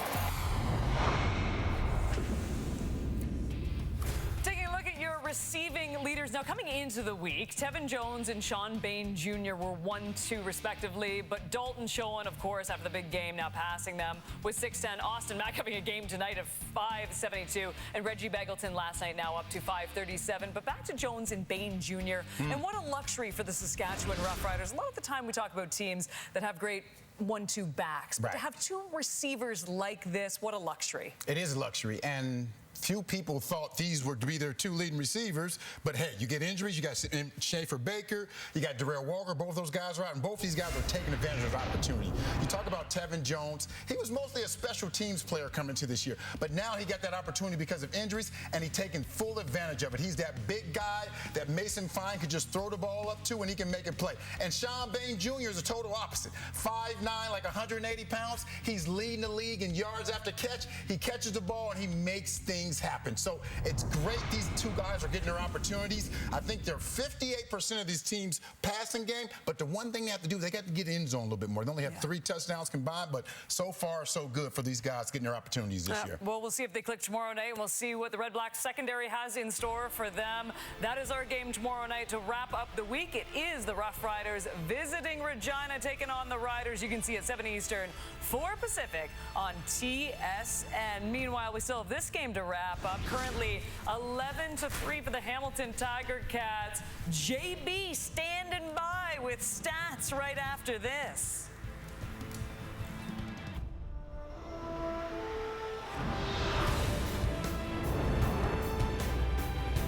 The moment you've all been waiting for, stats with Jim Barker. What this doesn't show is 2 missed field goals, but you've got 13 first downs to 7 for Montreal. That leads to 5 minutes more of possession for the Tiger Cats. And when you got 2 teams running the ball like this, 73 and 63 yards, somebody's going to wear down in the second half. I don't know. I like Hamilton with 5 minutes of more possession time. There's still 10 more seconds before we have to go back to the game. You said you were going to say something. We wanted Jim you were taking the bumper. That's not what you said before. He's done. He's got no more. Coach, you're getting soft on me.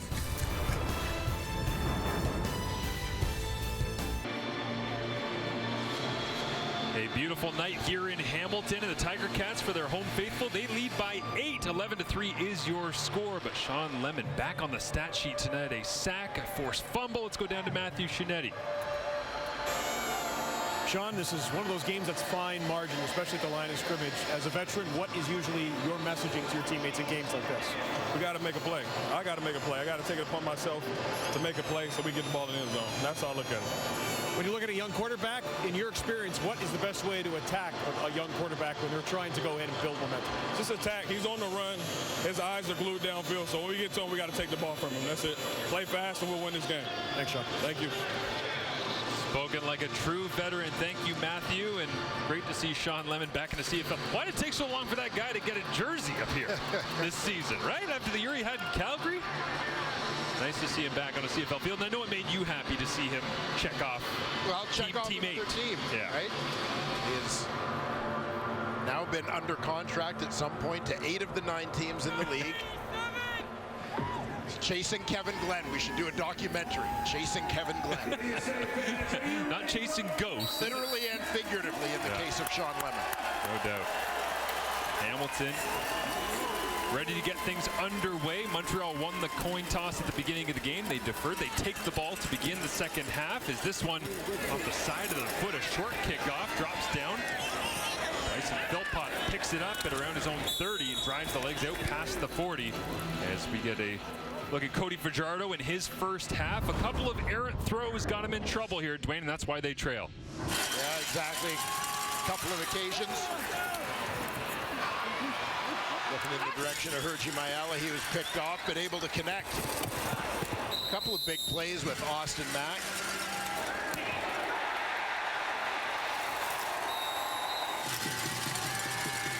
Richard Leonard was the man who proved to be his nemesis in the opening 30 minutes of this ball game, recording both of those Tiger Cat interceptions. Again, with 4 receivers to the wide side, they'll run away from it. Stand back, turn, the legs can't get anywhere. As Montreal, a negative 20-point differential in third quarters so far this season. Only Ottawa and Edmonton have struggled more coming out of the locker room at halftime. Well, Hamilton is plus 23. See if that trend continues. The rare quarter that Hamilton has absolutely owned on the season. They'd love to get off the field here with a quick 2-and-out as Fajardo. Stand back behind him. Stares down a pressure look from the Tiger Cats defense. And off the edge, ball is out. On the ground, it's picked up. Craig Crawford. Simone Lawrence. He'll get the sack. He'll get the forced fumble. And Hamilton's third quarter success continues early on. This is an interesting one as it's coming from the backside. Simone Lawrence is the blitzing man off the edge. You're going to see Simone sneak up here and come on the blitz, but watch Cody Fajardo because he's kind of known for that back pivot out to his left to escape. And this time, that escape move, he turns right into Simone Lawrence, who gets a hand on the ball and pops it free. I believe it was Trey Crawford with the recovery. Yeah, you're right, Dwayne. Simone went for the upfield shoulder. Yeah. He wasn't taking the false shoulder there. As Taylor Powell gets his first touch of the second half. Goes back to who else? James Butler. And Bryce Notree right there to stack him up. My nigga. Hey, happy birthday, Effie. I told I was going to get you one. Really like that. Hey, appreciate that. A big play for Simone. Apparently Effie shares a birthday with our director, Andy Bayukas. Andy had no idea. Maybe they can have a joint party.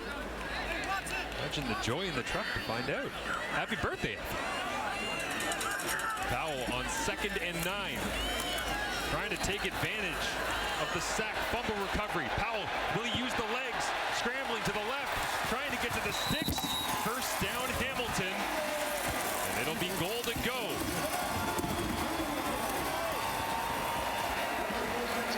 Again, nice effort from Taylor Powell using the legs. He doesn't like what he sees downfield. Things go off script. Create on your own to keep the drive alive. So it was Lemon jumping inside on that one. Oh, Kyle, you got to move your feet, Kyle. And hammered by the quarterback from the Tiger Cats here. Handoff. Butler cuts it back. Trying to run the rail. He'll get inside the 5-yard line. As that left side led by Brandon Revenberg. I got to tell you, the big Mike on the sideline. There's nowhere to go. Kyle's trapped. Listen, Kyle was caught flat-footed. Is that you got to be light on your feet, bend your knees, get in an athletic position down there. Flags come up here on the snap. This play never happened. As Powell, nice enough to welcome Kyle back to his feet. Procedure, Hamilton, number 65. It's a 5-yard penalty. It's still going to be 2nd down. Yeah, that one goes against Kendrick Starter. That's the right tackle. We've already seen 2 procedure calls against left tackles here tonight, Dwayne. Offensive line struggling to get in rhythm.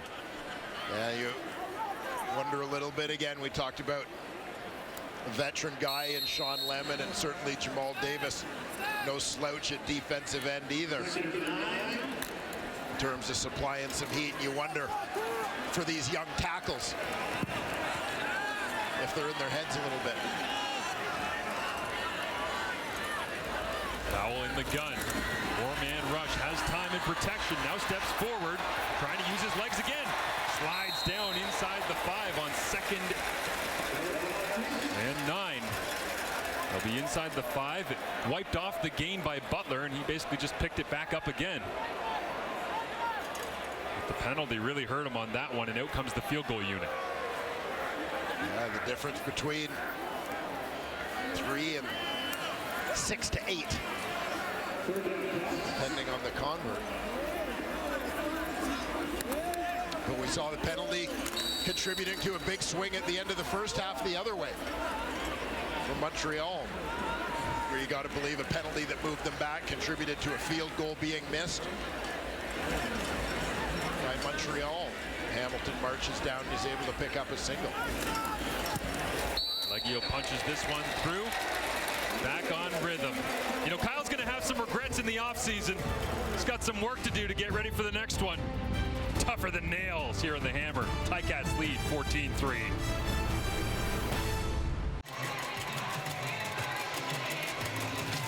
There you see Richard Leonard. He's got 2 interceptions here on the evening. It wasn't that long ago, back in his rookie season, 5 seasons ago. 7 picks as a rookie for the Tiger Cats, and back in black and gold and making plays.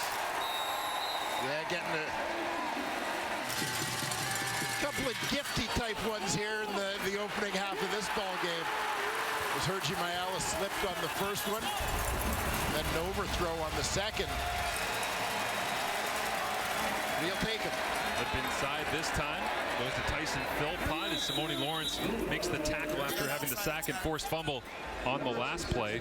And good to see Tyson Philpott out there back from the injured list. It was interesting this week hearing Cody Fajardo say, people don't realize this, I hadn't thrown to Tyson since the 2nd day of training camp. Yeah. He wasn't healthy until the 3rd day of practice last week before the Calgary game. So they basically used this week to get back on the same page. Yeah, exactly. I mean, 2nd-year receiver, but Fajardo's 1st year working with him. It just takes a little bit of time to figure out that timing, body movements, etc. for a quarterback. Worked on that last one with a little flip slip inside. Now they go to the ground game, trying to get out to the 50-yard line. That's what they need for the first down. Stanback leans across that white line. He's right on the line. Just as an aside, is it kind of funny that the Philpott twins got hurt at the same time? Unfortunate. I mean, I was really excited to see Jalen's second year as well. And it sounds like it's going to be a struggle for him to come back in Calgary. Hope to see him on the field, but Tyson wandering around pregame, you could just tell he's happy to be back on his feet. Yeah, both so exciting in their rookie years. Living up to the hype coming out of the University of Calgary. Jason Moss said that he watched the Philpotts and said they were the most pro-ready U Sports receivers he's seen. Fajardo looks over the top. Austin Mack, as CFL ready as they come, adds to his tally on the night, moves the chains for another Alouettes first down. Yeah, and we've said it all year, what a terrific pickup Austin Mack has been for the Montreal Alouettes this season. Former National Football League receiver. Coming north this year, and a guy who's a real student of the game. Quarterbacks and coaches noting how quickly he's picked up the offense and starting in camp. Stanback cuts it back right down the rail. Big chunk on the ground on first down. And Montreal's offensive line starting to move some bodies up front for a team that's had trouble running the rock this year, just 5th in the CFL at 87 yards per game. And we mentioned it earlier, but William Stanback, really, quite frankly, looking like William Stanback of a couple seasons ago. Constantly moving that pile with him every time he goes into contact. Montreal loads the box here, goes back to Stanback off that right-hand side. Picks up another first down on the ground. Somehow still 0 touchdowns on the season as we're here in week 9. Wonder if he gets an opportunity to punch one in at the end of this drive, but seeing his touches go up, and last week, you're right, Dwayne, he looked a little bit more like himself. Yeah, exactly. I mean, most running backs will tell you that with bigger workload that they will become more productive, and there you saw Stanback. As his carries went up, so too did his yards per carry. This time they flip it out on the edge. It's Philpott. Cuts across the 25 and wrapped up. That time Tunde Adeleke, Canadian on Canadian, finishing off the play, but a nice little piece on first down as it goes for a gain of about 8 on the play. Yeah, I think back to last year, the combination of those young Canadian receivers, Tyson Philpott and Keon Julian Grant, and the high percentage of their yards that came after the catch, both so dynamic with the ball in their hands. You can see Jason Moss keeping that element of the offense in this season. Loaded backfield again for the Alouettes. They go heavy and they pound it. Inside the 15 goes Stanback. Yeah, all downhill for William Stanback. Big punishing back. He's going to head to the sidelines for a play. Jeshrin Antwi, another University of Calgary product, checking in. Stavros Katsantonis says thanks for the ride. Washington trying to find a way to get enough bodies in the middle to get a stop. Good to see Malik Carney back out there after he was injured in the first half. Mohamed Diallo, defensive tackle, left the ball game with injury. As Antwi runs into a pile, there's also an Alouettes helmet rolling away. It's Tyson Philpotts. They'll go collect that and pop it back on. Second time we've seen the Alouettes lose a helmet to Stanback earlier on as well. Those pull tabs on the side of the helmet, so much easier than when you played, eh, Dwayne? Tightening down the chin strap. Yeah, I remember my helmet popping off once in a game. Once? Just once.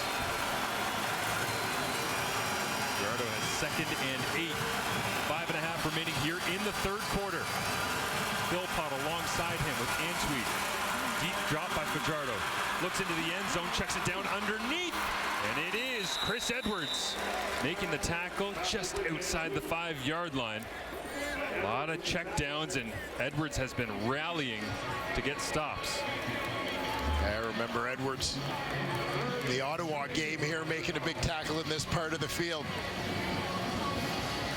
to postpone the start of Crumb Mania in Ottawa.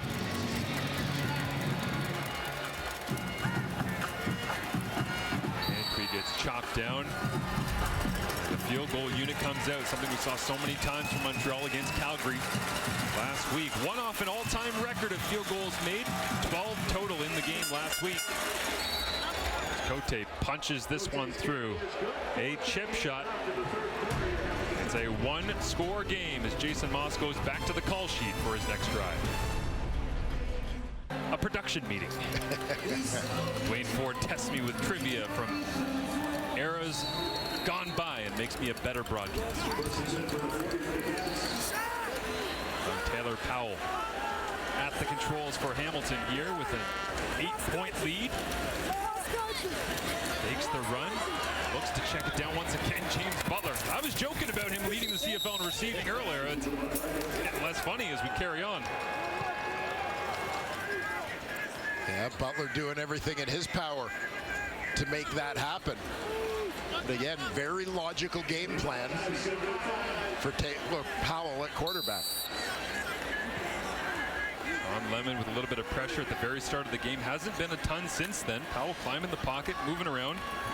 Alouettes pass rush, getting sacks on just 4% of opponent dropbacks this season. That's last in the CFL. Powell's getting it out quick, checking it down. We'll see where he goes here on 2nd and 5. Bit of a deeper drop, takes a shot this time. Godwin down the field against Ento, incomplete. The star of Week 8 for the Montreal Alouettes, who had the only major in the ball game, Kabian Ento, right there on the coverage, his length on full display. Yeah, terrific coverage provided there by the Alouettes corner. Converted receiver back in his college days. Terrific athlete, special teamer. Well, just making life difficult for Godwin. Well, Sunderland, backup defensive back, loops around the back of Bailey Flint. Constantly threatening to leave a player onside. Pressure on! It got tipped, it looked like. Short punt, rolls down. Trying to chase it down is Flint. And a flag comes down. But if it was Flint that was inside, it will not be no yards. An 18-yard punt after the pressure. We'll get a look at it here. We'll sort it out when we return. Regardless, Cody Fajardo and the Alouettes have got good field position as they trail by 8.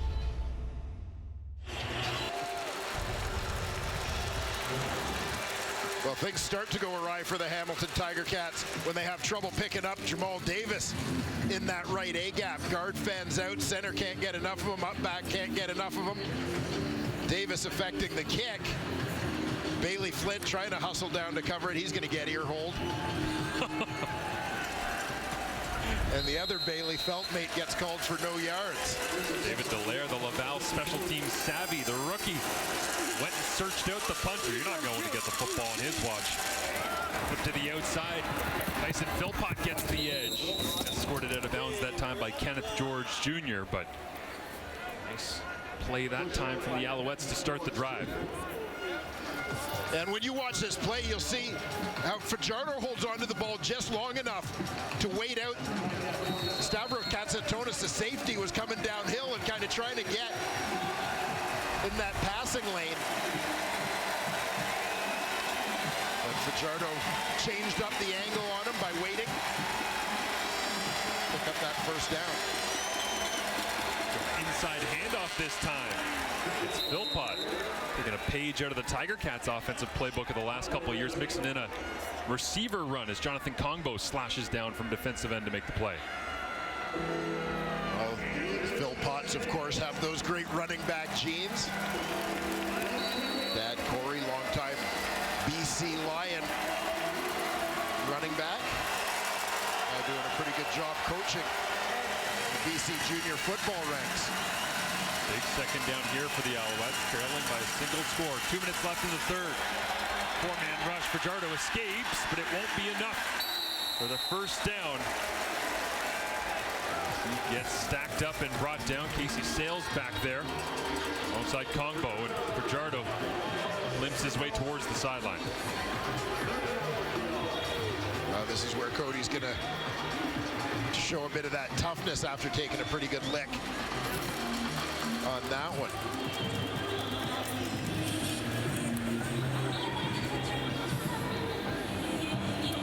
Alouettes send the field goal team here, looking for the 50-yarder.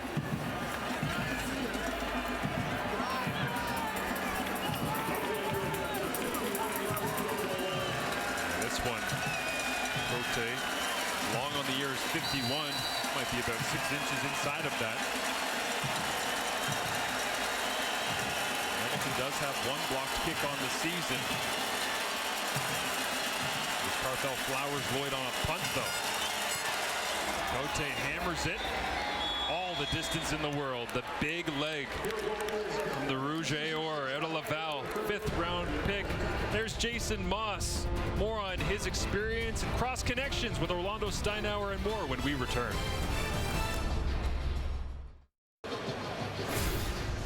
If you're wondering what a stacked coaching staff looks like, here's the 2012 Toronto Argonauts. One of the names on there, Jason Moss.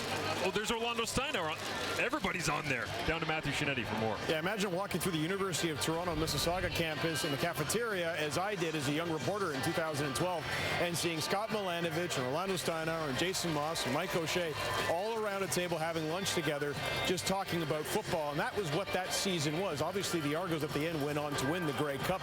But the roots of what happened there, many of these coaches just finishing their playing careers came together and built their coaching philosophies. I remember early on watching Orlando Steinauer as the defensive back coach for the Argos and Jason Moss as the quarterback coach going after each other. Not only that, they lived together. Moss's wife, Margene, and Orlando Steinauer's wife, Gina, were college roommates. And the one thing, when you talk to O'Shea and when you talk to Steinauer and Moss, they all talk about how much they love each other, guys. An incredible coaching staff is James Butler. It's rolled up by Frederick Chagnon, and chasing down the backside. There's Sean Lemon getting involved in the running game, but that's a ridiculous. The general manager in those days, Jim Barker, proving that even a blind squirrel finds the odd nut. Marsh. Did Barker hire all of those coaches? Scott Milanovich on that list as well, obviously, as the head coach. Interesting to hear Moss talk about connections that, quite honestly, I did not know he had with Orlando Steinauer. It goes way, way back. And motion out Tyreek McAllister from the backfield to slot. Powell with some pressure on, rolls to his left, little sidearm that time, incomplete, intended for Butler. That'll be his 8th target in the passing game tonight, on top of 9 carries for 51 yards. And he's got the lone major going to James Butler. Often tonight. Why not? In week 9, get it to number 9. Taylor Powell trying to lead a home victory, get his first victory as a starting quarterback in the CFL. We'll see if the Tiger Cats can close it out when we return.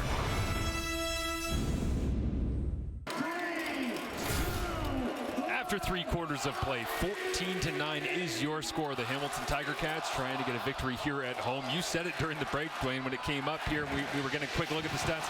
They're remarkably similar. I don't know how we got to this place where it is almost all things equal, but really the difference right now is James Butler getting into the end zone. Other than that, these two teams nearly identical statistically. Yeah, and you think about the score of this ball game. You're talking about a 5-point game, but go back to the end of the first half where there was that 4-point swing, right? That would have made the game that much closer. Montreal takes a penalty, which leads to them missing a field goal that they would have been a few yards closer on the attempt. They hit the upright.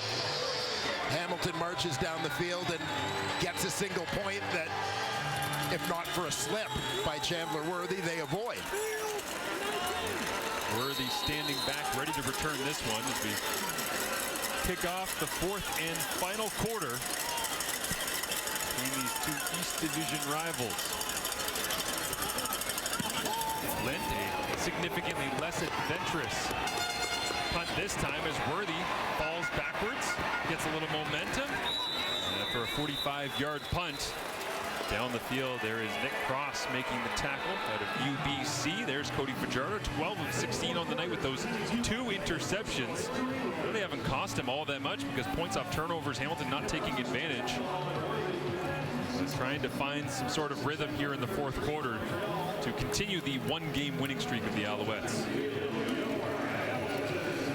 We've seen a lot of success for Montreal just pounding the ball with William Stanback.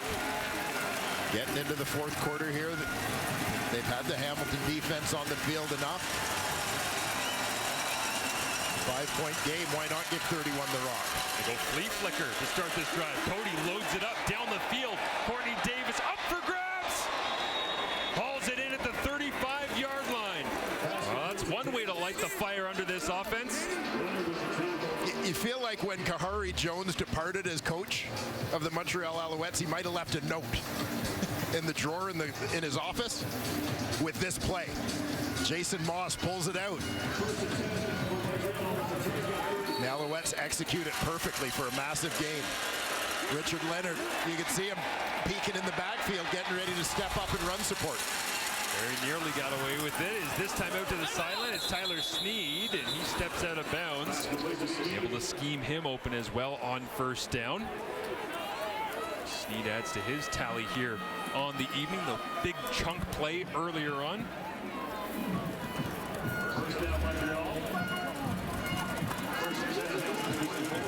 And if they'd just been able to get this one to Sneed maybe a split second earlier, as he's a little farther from the sideline, would have been able to turn that one north-south before stepping on the stripe.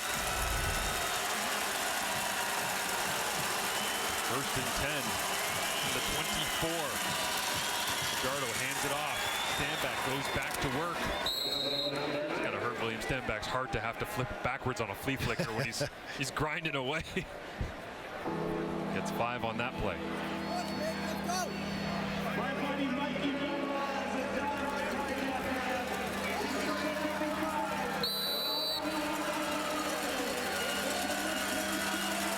Working his way through the calls. As the Hamilton crowd gets into it on a beautiful, clear Saturday night. Fajardo. Hard count at the line of scrimmage. Play clock at 2. He gets it off. Looks into the end zone over the top. It's Austin Mack fighting back to the football. And it'll be defensive pass interference. The veteran savvy of Austin Mack. He knew, Dwayne, when number 2 had his back turned. Pass interference. Hamilton number 2. The penalty occurred in the end zone. It's going to be first down for Montreal at the 1-yard line.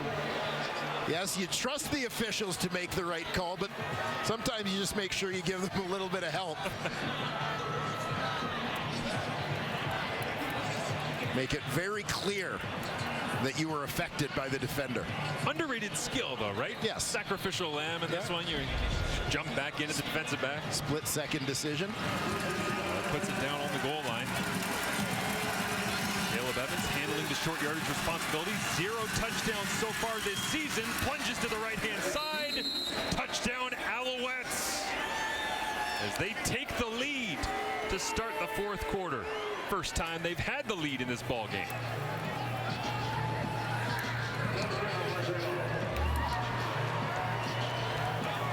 It ends with a simple plunge, but this drive really began with a special play. I don't like the term trick play, special play. Pulled out by Jason Moss and Anthony Calvillo in this Montreal Alouettes offense. They execute it perfectly to get a big chunk of yardage and then capitalize. Caleb Evans finishing it off. The Owls take the lead. They'll go for 2 here. No attempts on the season. 2-point conversions for the Alouettes. Only BC and Winnipeg haven't attempted any now. Underneath. Easy mode.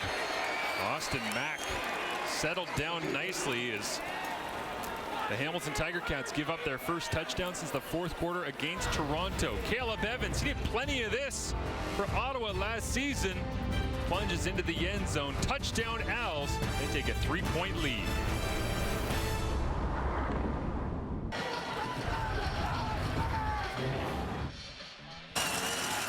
And I want you to keep an eye on Cody Fajardo on the flea flicker after the throw.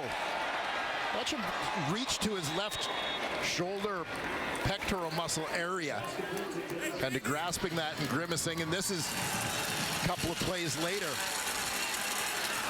Throws the ball. And again, immediately grabbing, came off the field holding that area as well. And being looked at the bench, Caleb Evans loosening up. Howard McAllister returns this. Kickoff return specialist for the Tiger Cats. But yeah, I saw him running off after having the 2-point conversion. He just lead to Austin Mack, and I thought, oh, maybe he's just, grabbing his heart or, doing something to, relax his shoulders after a throw. But no, he was in pain going to the sideline there and kind of came out of nowhere. Well, yeah, considering that the flea flicker was the first play of the drive, he was untouched on the play. What was he saying there? This is non-throwing shoulder, but obviously in some discomfort. Keep an eye on that. Matthew Shinetti down on the sidelines for us here throughout the evening. Marshall Ferguson, Dwayne Ford as Taylor Powell looks over the middle, up in the air, intercepted. Lemon drops, and it went right into his hands. Told Matthew Shinetti at halftime he wanted to go and make a play fast. That one a gift after starting slow in his return to the CFL last week. A sack, a forced fumble, and now an interception for Sean Lemon. Ball up in the air for grabs. Lemon had it right away. Montreal in control.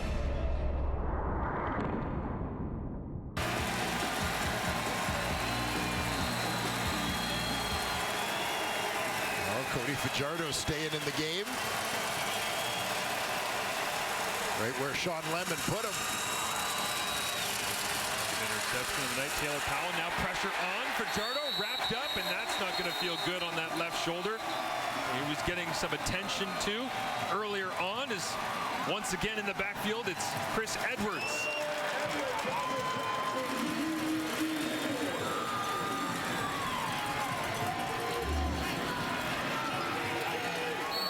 Edwards, you can see that full blitz posture at the end of the line. Tried to time it up a little bit. Unblocked man as Montreal, you can see, setting up the screen. They're letting him go. Some quick game to get it out of Fajardo's hands. It felt like some blessed relief that time called in from the sidelines from Jason Moss. As we get a look here, Dwayne, about 15 minutes ago, our great crew has been able to dig through the film and find where we think Fajardo might have got knocked on that left shoulder. Yeah, starts to scramble, stepping upfield as he gets wrapped up. Takes a pretty solid pop right on that left arm. Kyle Wilson delivering the blow, and you can see him grabbing, trying to loosen that up. Maybe just the big throw, the deep throw. Really tweaked it on the flea flicker. Uncomfortable feeling, no doubt. You can see the way he's playing through it. A field goal tagged on here. David Cote, but talked to Fajardo this week about getting hit the funny bone in the Sunday game this past week against Calgary, and he said, it was kind of scary. I couldn't feel my fingers, and he said the lightning delay that happened in Montreal actually made it worse because guys went to the locker room, you're sitting there for an hour, and the aches and pains of a full half of football started to settle in. And this one, I mean, it's in the second half, but he has been battling all sorts of different things and trying to work it through, and even last year, dealing with the knee injury. Yeah, no doubt. And again, we go back to those three core things that Jason Moss looks for in his quarterbacks. And Jason suggested toughness may actually be the biggest. Ahead of being smart and being accurate. That's mental and physical toughness. Taylor Powell slings this one out. Godwin makes the grab. On the screen gain of about 7. As we see Powell trying to get the Tiger Cats back into the football game, playing from behind, as Godwin now is down on the turf, and they'll have to take a look at him after making the grab. Yeah, we've talked at length about sort of the high percentage conservative kind of game plan, the ball being in the hands of James Butler a lot up to this point, but certainly as Orlando Steinauer and his offensive coordinator Tommy Condell watch the clock, look at the score, down by a touchdown. Certainly not panic time, but we'll see if they do start to become a little bit more aggressive, as there is now a need for points. We saw J.R. Reed as an interception tonight from Montreal, fellow Georgia Bulldog, going over to make sure that Terry Godwin was okay. As Powell gets the call in here. Andre Smith into the ball game alongside Tim White to the bottom of your screen. Play clock down, snap comes up, offside against Hamilton, and it would have been a free run sack anyways for Bryce Notree if they would have got it off. Offside, Hamilton, number 89. It's a 5-yard penalty. We'll replay second down. Hamilton now 8 penalties for 68 yards in the ball game.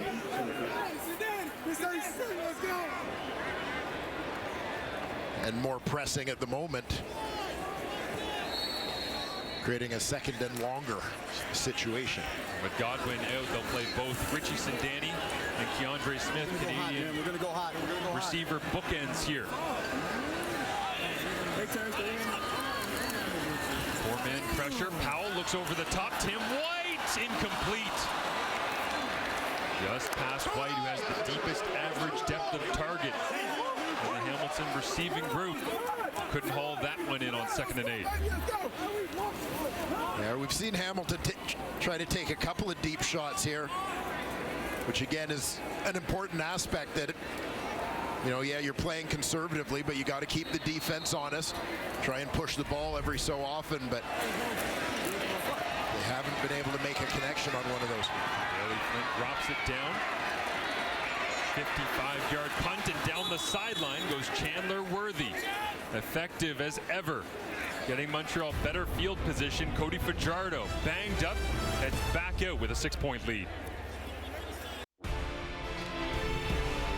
CFL and TSN continues tomorrow with a showdown between the Red Blacks and the Rough Riders. Teams kick off at 7 Eastern, 4 Pacific, only on TSN.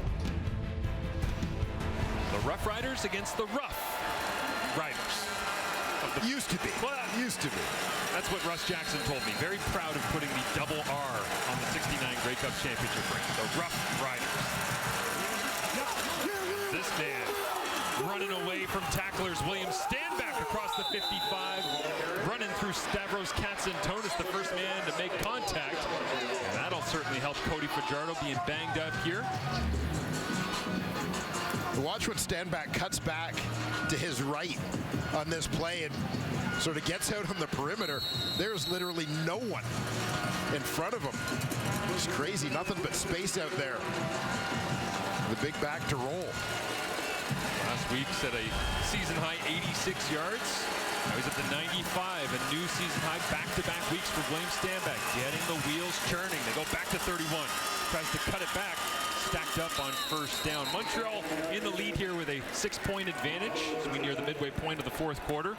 And of course, if they win the season series against the Hamilton Tiger Cats. Really important because we saw Toronto last night.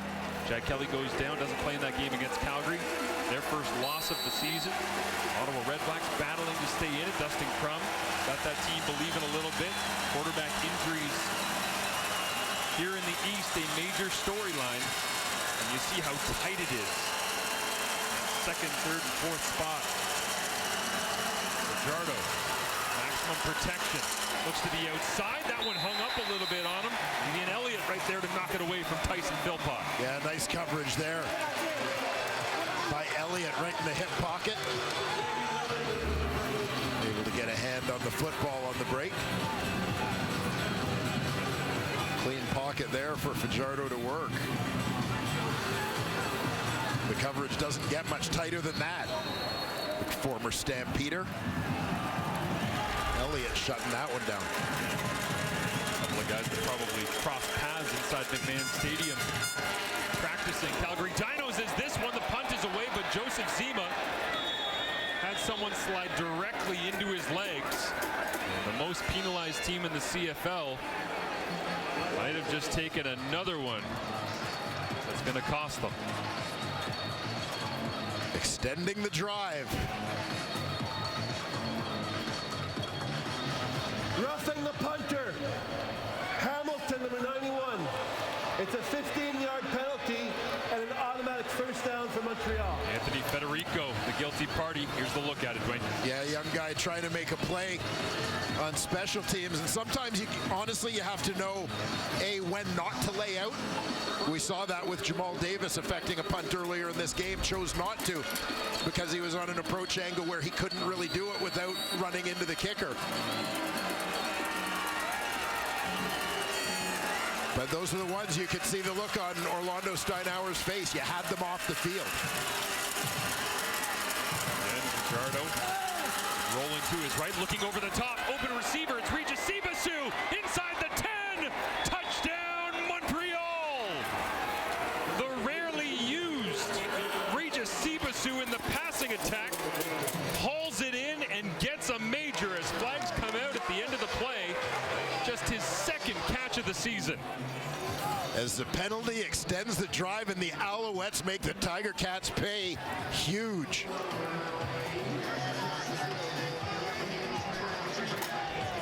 Sibasu, originally a Toronto Argonaut draft pick. The ruling on the field is a touchdown. After the touchdown, we have a 10-yard misconduct against Montreal, number 83.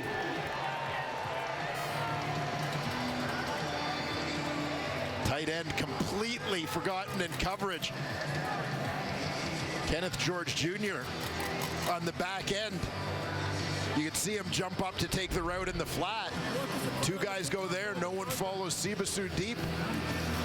Touchdown. A 10-yard penalty will be applied on the ensuing kickoff. I'm just going to say it for all the football coaches enjoying some Saturday night CFL football here. Bring back the inline tight end. Yes, sir. In Canadian football. I love it when those tight ends, three-point stance, get off the ball, corner route. Beautiful throw by Fajardo as well, battling through.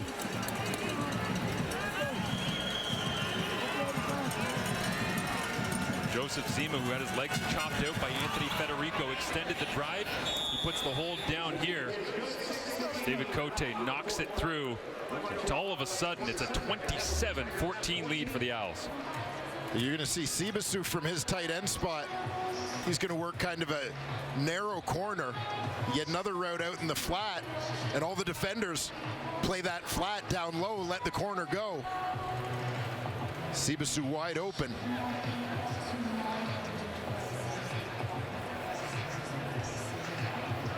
And off to the races for the Montreal touchdown, turning it into a two-score ball game. That one's got to feel good for Fajardo. Maybe not the slap on the injured shoulder from the coaching staff, but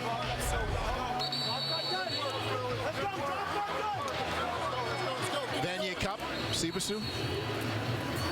14? He play against you? I honestly can't remember. Listen, Dwayne, I'm getting old. Nearly a decade ago. A lot of Montreal Caravans on this Alouettes roster, rightfully so. Making a lot of plays when you look around their roster here tonight. Marc-Antoine Duquois starting free safety. Frederick Chagnon starting middle linebacker. You got Sibasu catching a touchdown. David Dallaire making the big special teams play, knocking Bailey Flint earlier at a Laval. Accessing the homegrown Quebec talent. Very important to the Alouettes. Tyreek McAllister returns this with the help of the misconduct penalty against Sibasu, spinning the ball into the feet of the defensive back on his touchdown. It'll help Hamilton get out to the 45. And you want to see Taylor Powell put in some work right now. Well, I think they're going to open up the playbook a little bit for him here, 17-28. Yeah, I think they're going to have to with 6 minutes to go in this ball game, and certainly good test for Taylor Powell at this point.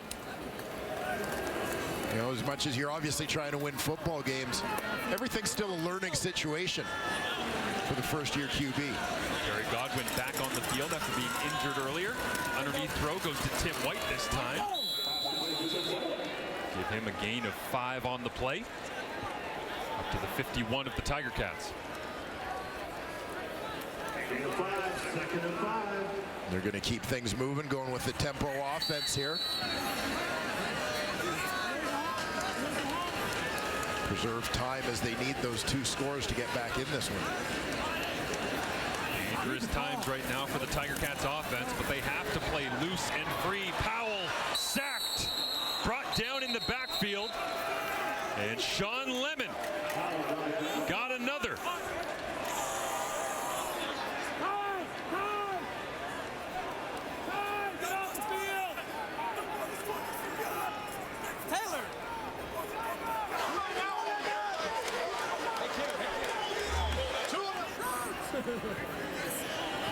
Alouettes defense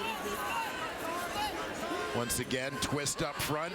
As Powell tries to step up, things just close down on him. Sean Lemon all over it with the coverage sack is Chandler Worthy. Nowhere to go, trying to knife his way and get what he can. Out to the 23-yard line. For special teams there for the Tiger Cats to close it down. And the Montreal offense comes back out onto the field as Bo Levi and Mitchell and his wife Maddie watch on.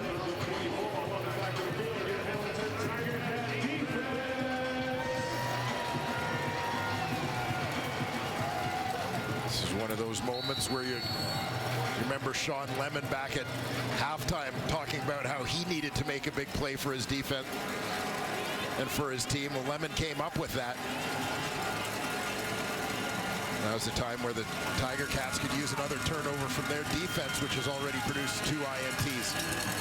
Side handoff, William Standback. Driving the legs, gets a little more extra with the effort.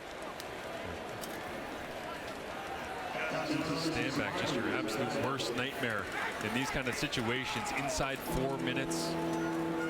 13-point deficit for the Tiger Cats, and you got to bring that man down. Yeah, big body, powerful runner, and at this point they've already had to deal with him for 56 minutes.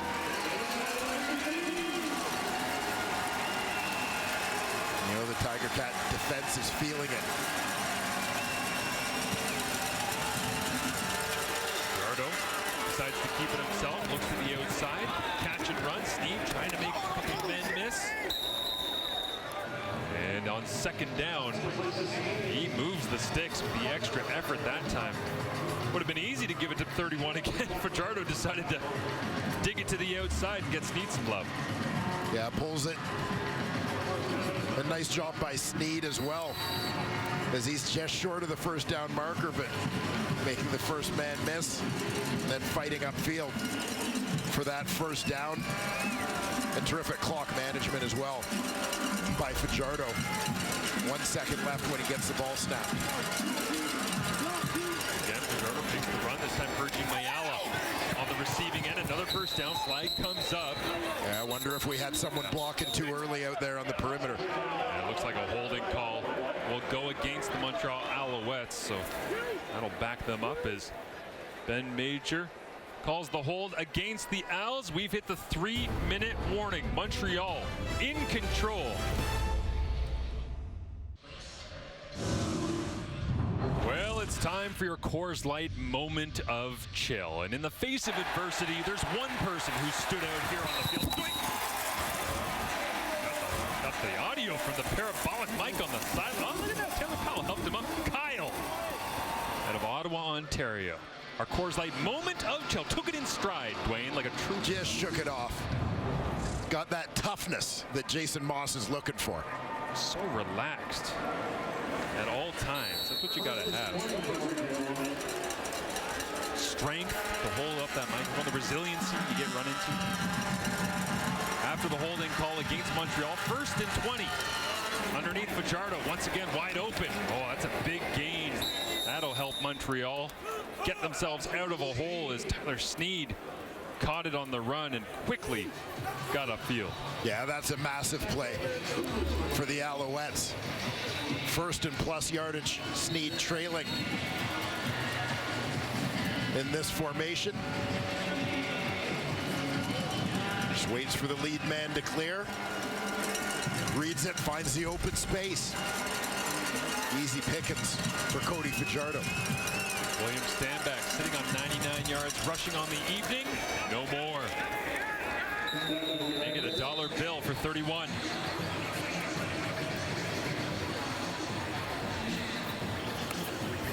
The Alouettes doing a nice job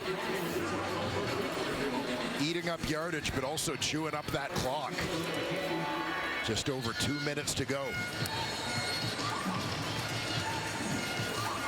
Standback his 11th career 100-yard game. Done last season in the regular season. Of course, injured for a large chunk of time after a week 1 injury in 2022, but 23 getting the wheels turning. We'll go back to him. Dancing his way off that left-hand side. Not much to be gained there, but Do you get a sense when you watch William Stanback run right now, there's just a little bit more added patience? I don't know if the blocking scheme has changed with Jason Moss. Timeout. Hamilton. As the Tiger Cats use a timeout here, but just the patience to see it and wait and kind of glide. Yeah, just that brief hesitation in a good way.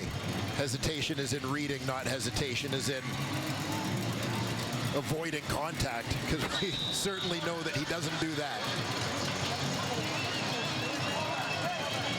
Off the sideline there, you see fullback, variety of talents. James Tuck come into the game. They targeted in free agency. Moss and Fajardo brought over from Saskatchewan. Jesuit Antwi into the ball game as well with William Stanback. Last thing this Hamilton defense wants to see, but Montreal content bringing the heavy package and throw off of it. Nobody really open, working back towards the football, and it was almost a third interception for Richard Leonard as Sneed and Fajardo not on the same page on that one. And Fajardo slow to make his way back up onto his feet as they talk it over. A little coaching moment there for the veteran quarterback and young receiver.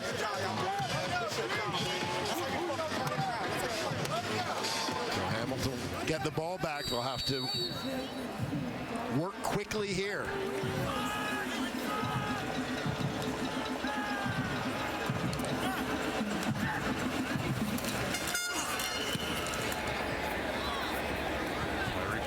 From his own 9-yard line. After a 49-yard punt, flags up. Makes it out just past the 20 with 1:26 remaining. And Montreal in control of the season series.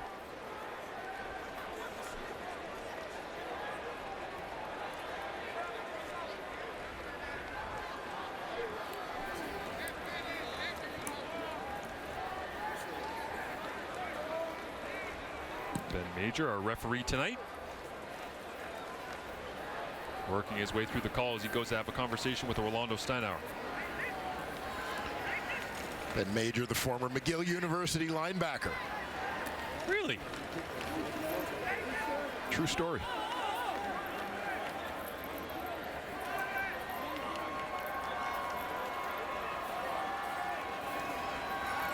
As it looks like they re-kicked this one, maybe. Yeah. There are 2 penalties on the previous play. The first one before the kick, holding Montreal 44. The second penalty after Hamilton gained possession, illegal block on the 43. Will re-kick.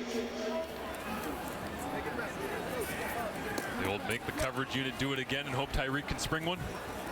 Yeah, I hope you catch him tired. You'll occasionally see teams in these situations get a couple of subs, couple sets of fresh legs out there on the punt cover team just to help out. Certainly helped Hamilton's cause. Inside 90 seconds remaining in the ball game. Zima, this one a low roller that takes one hop into the waiting arms of McAllister. And the coverage team right there. 43-yard punt, Jesuit Antwi. Now on the field with Sibasu, a couple of guys that have made some plays tonight on offense, working hard on special teams as well. Yes, sir. Life in the Canadian Football League. Let's go. Oh! Yeah, Taylor Powell, 18 of 29 right now. Just 187 yards in those 2 interceptions. One popped up in the air. Dropped down to Sean Lemon, who's got 2 sacks and a forced fumble on the evening as well. Lemon not on the field right now. Avery Ellis in, Jamal Davis on the opposite side. 3-man pressure. Powell flips it out. Big hit. Digging out underneath, Cordell Rogers got James Butler for the minimal gain. Yeah. That pass worked in the first half of this football game and even through 3 quarters of this game, but obviously at this stage, it's not really helping your cause. Tough spot for Powell to be in, averaging just 7 yards average depth of target. In his limited reps so far this year, being chased by Jamal Davis. Down he goes. Davis will add a 3rd sack to his season tally.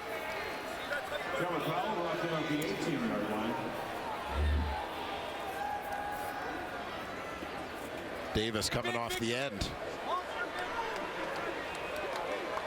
Coming from the top of your screen. Fights off the tackle, and again, tough situation as the quarterback is leaving the pocket, as that's tough for the tackle to see.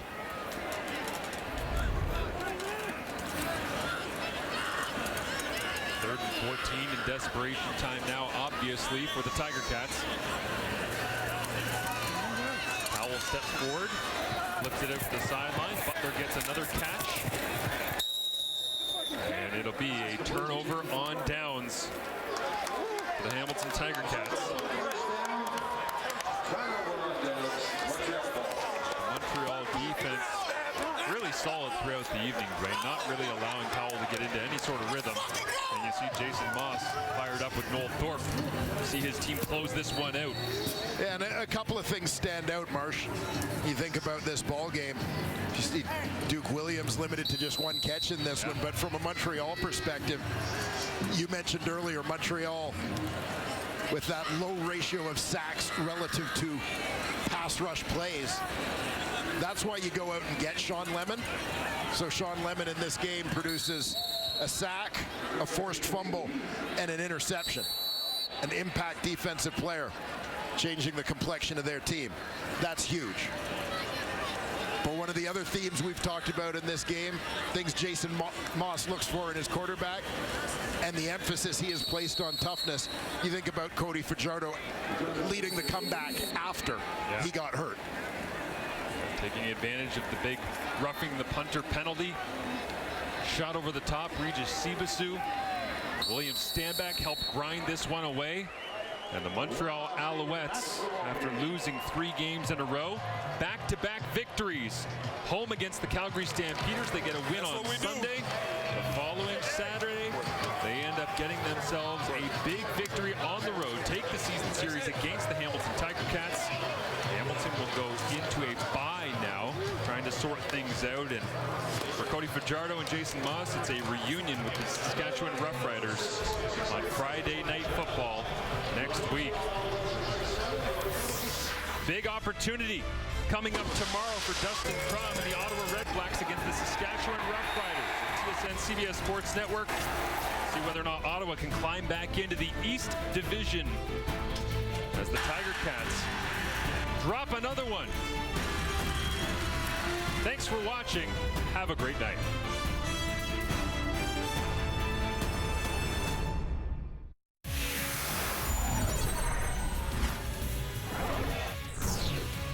Hello, Canada. Welcome inside Sports Center. He is Jermaine. I am Paul. And that was a CFL game, a Week 3 rematch, and a big-time Eastern Division rival. A key game for both teams. Yeah, absolutely. And talk about the tale of two halves. It looked like the Ticats were in complete control, but that's why we love CFL football. That is for sure. Alouettes, Ticats, Montreal driving in the first quarter. Cody Fajardo gets picked up by Richard Leonard. Later in the quarter, Fajardo back to pass again, and it's Leonard once again comes up with a second interception. Tough start for the Als quarterback. The Ticats go on a 9-play, 54-yard drive after the turnover. James Butler caps it off with the touchdown. 7-zip Hamilton, and they play a game of duck, duck, goose. The Alouettes driving before the half. Fajardo to Tyler Sneed. He makes a move and finds some room. Sneed goes 53 yards into Ticat territory. Montreal trailed 11-3 at the half. Let's move to the third quarter. Fajardo tries to spin away from the pressure, but he gets stripped by Simone Lawrence. The Ticats recover Fajardo's third turnover of the game.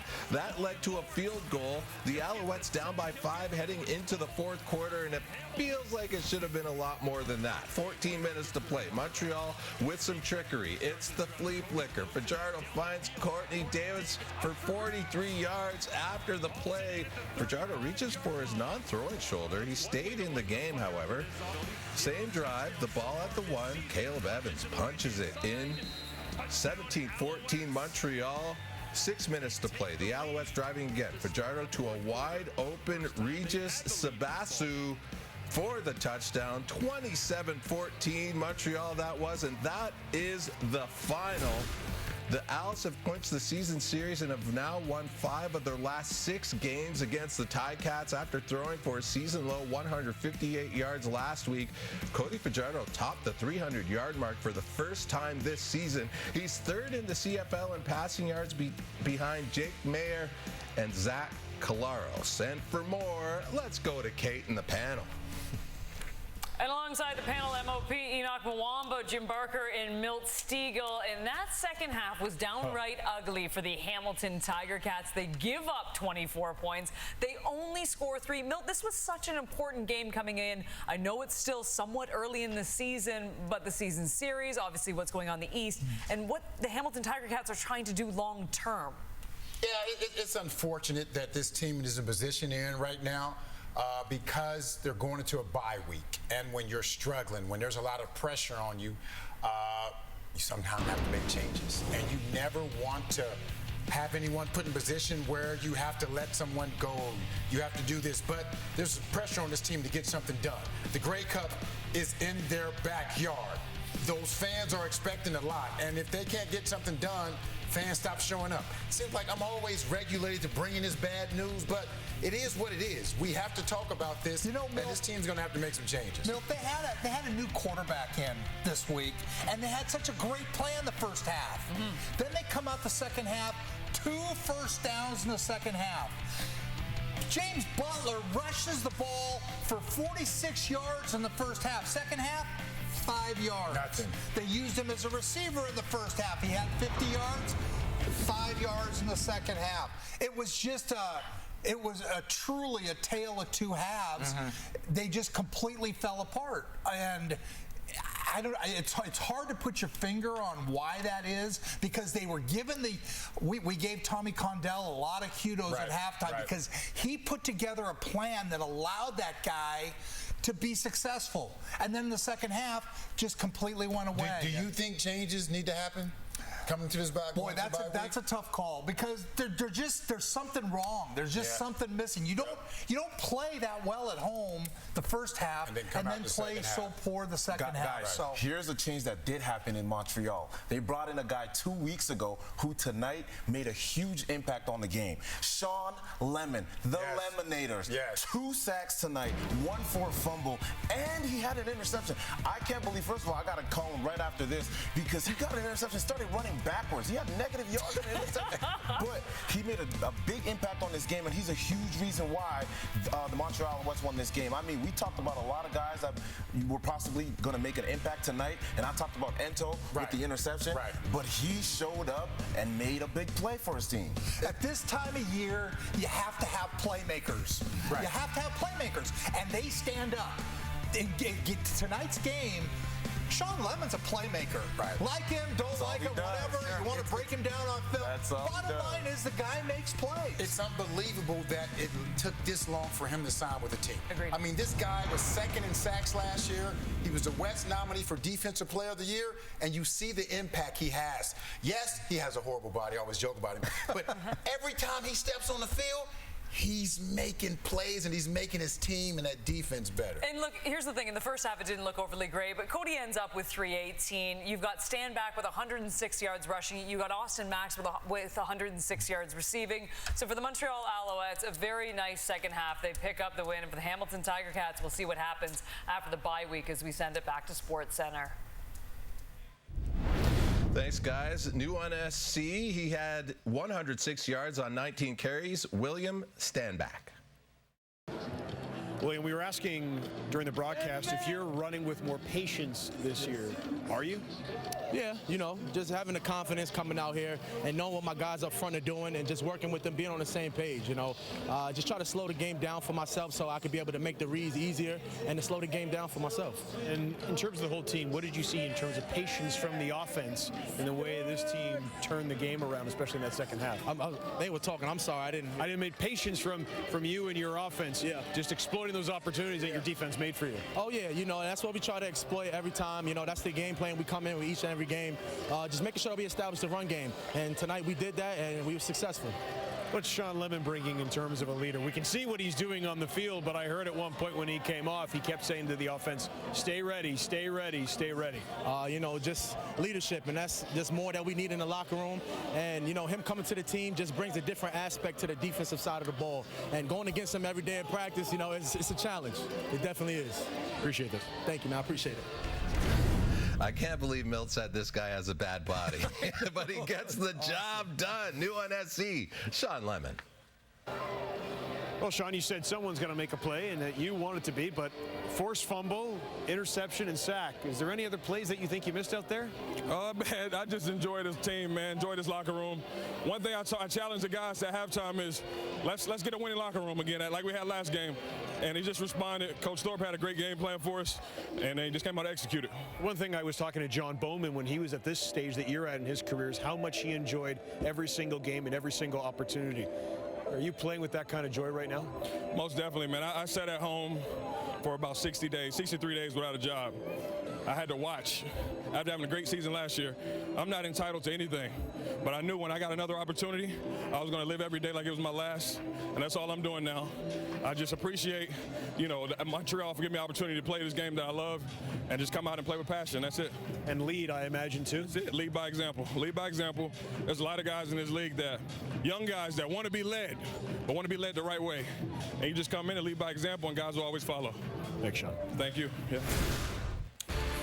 Outstanding words from Sean Lemon right there. And here are some odds. Red Blacks and Rough Riders wrap up week 9 tomorrow. Here's a look at the odds powered by, of course, FanDuel. Saskatchewan is a slight underdog at home. They've covered the spread in 4 straight meetings, with Ottawa winning 3 of those games outright. This is just the 3rd time Ottawa will be a favorite this season. They failed to cover in their previous 2 games. Coverage begins at 7 Eastern, 4 Pacific on TSN as we bring. New on SC, here is Alouettes quarterback Cody Fajardo. Cody, what did you learn about your team tonight? As gritty as it comes. You know, you throw 2 early picks and weren't as good as we wanted to in the red zone early on, but there was no panic on the sideline. We've seen that all year with this club. Cody, what did you learn about your team tonight? As gritty as it comes. You know, you throw 2 early picks and weren't as good as we wanted to in the red zone early on, but there was no panic on the sideline. We've seen that all year with this club. We're young, so these games are big for us, especially down the stretch, but I'm just excited. Anytime you come into this place and get a win, it's extremely hard to do, and so I'm proud of that locker room right now. We talked about the compete on the offense and defense when it comes to practice with Coach Moss and Coach Thorpe. Was this a culture-building kind of win? Absolutely. We have the right guys in that building, and like I said, we are young, but we have the right guys and understand the CFL game, and we're just going to continue to get better. The good news is we haven't played our best ball yet, and so that's what's exciting for me, to know that we still have our best ball out there. We find ways to win games, and I just love this football team. How are you feeling? You were favoring your non-throwing shoulder. We talked about toughness yesterday. Absolutely. We'll see how I feel tomorrow morning, but you got to find a way to stay out there for your team, and yeah, we got a big game next week. Thanks, Cody. Thank you. More New on SC. Here now, Orlando Steinhauer. We didn't execute. We weren't good enough. All 3 phases. They kicked our tail in the second half. Penalty-wise, explosion-wise. I mean, you saw the game, right? Flat out not good enough, not professional. Yeah, not good. Does this bye week kind of come at a good time here to regroup a bit? No, I'd rather play, to be honest with you. I'd rather get back out there and play. It is what it is right now, and so, you know, we'll take a hard look at the bye week. I do want people to get away from it for a second and use it for what it is, right? You know, pouring more and more football in isn't always necessarily healthy. So, you know, I want coaches, you know, players to get away, but we better come back refocused.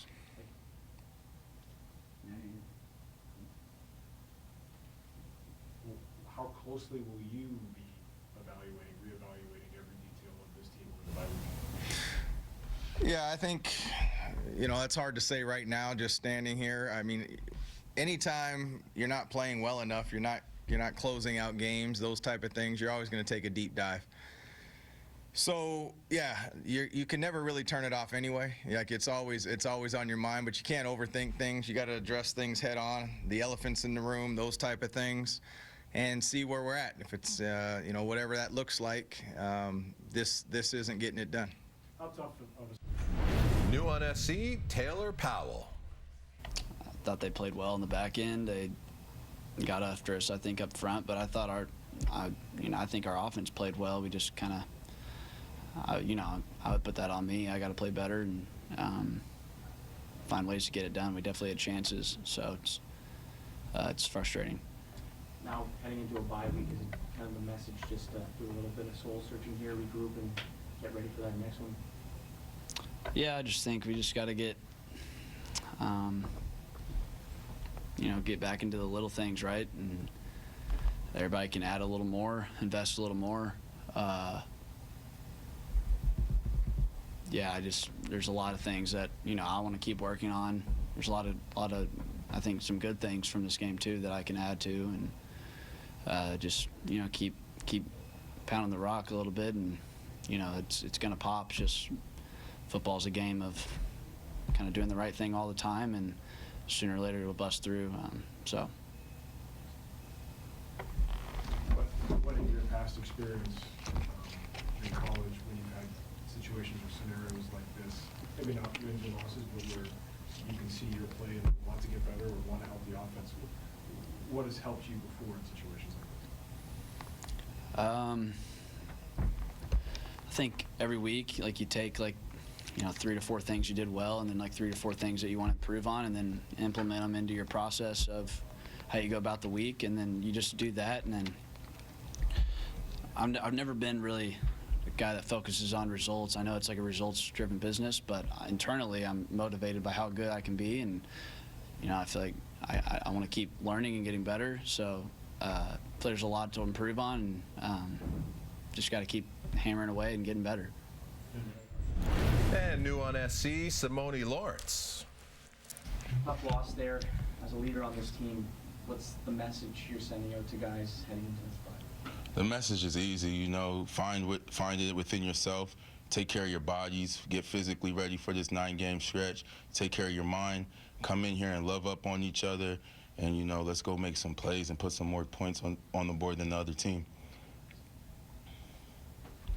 I'm not silly enough to ask you, when Orlando says there's elephants in the room the team has to address, that you're not going to say that. Yeah. At this point in your career, do you want guys to be, after a situation like this, how do you motivate guys? Do you motivate them player to player in the way that you think you can by knowing guys, or is it just like a full scale of, like, close the doors, let's air it all our grievances and figure this out? It's simple leadership here. What we got to do is you got to go to every leader of every group and light the fire in them, you know what I'm saying? And I think that we got a great group of core guys that are able to do that. And ain't nobody's going to fold, nobody's going to back down from anything. I think that we're just going to work on our bonding more and get to it. Do you look at this game as frustration, knowing where it was at halftime, knowing the work the offense did and what you were seeing defense do, getting those takeaways? Yeah, honestly, this was a game that I thought that we were going to win. I think most of the people in the locker room thought we were going to win. And, you know, we just got to find a way to finish, you know what I'm saying? Like, no matter what goes on in the game, we got to limit the mistakes, limit whatever's going on, and just find a way to win.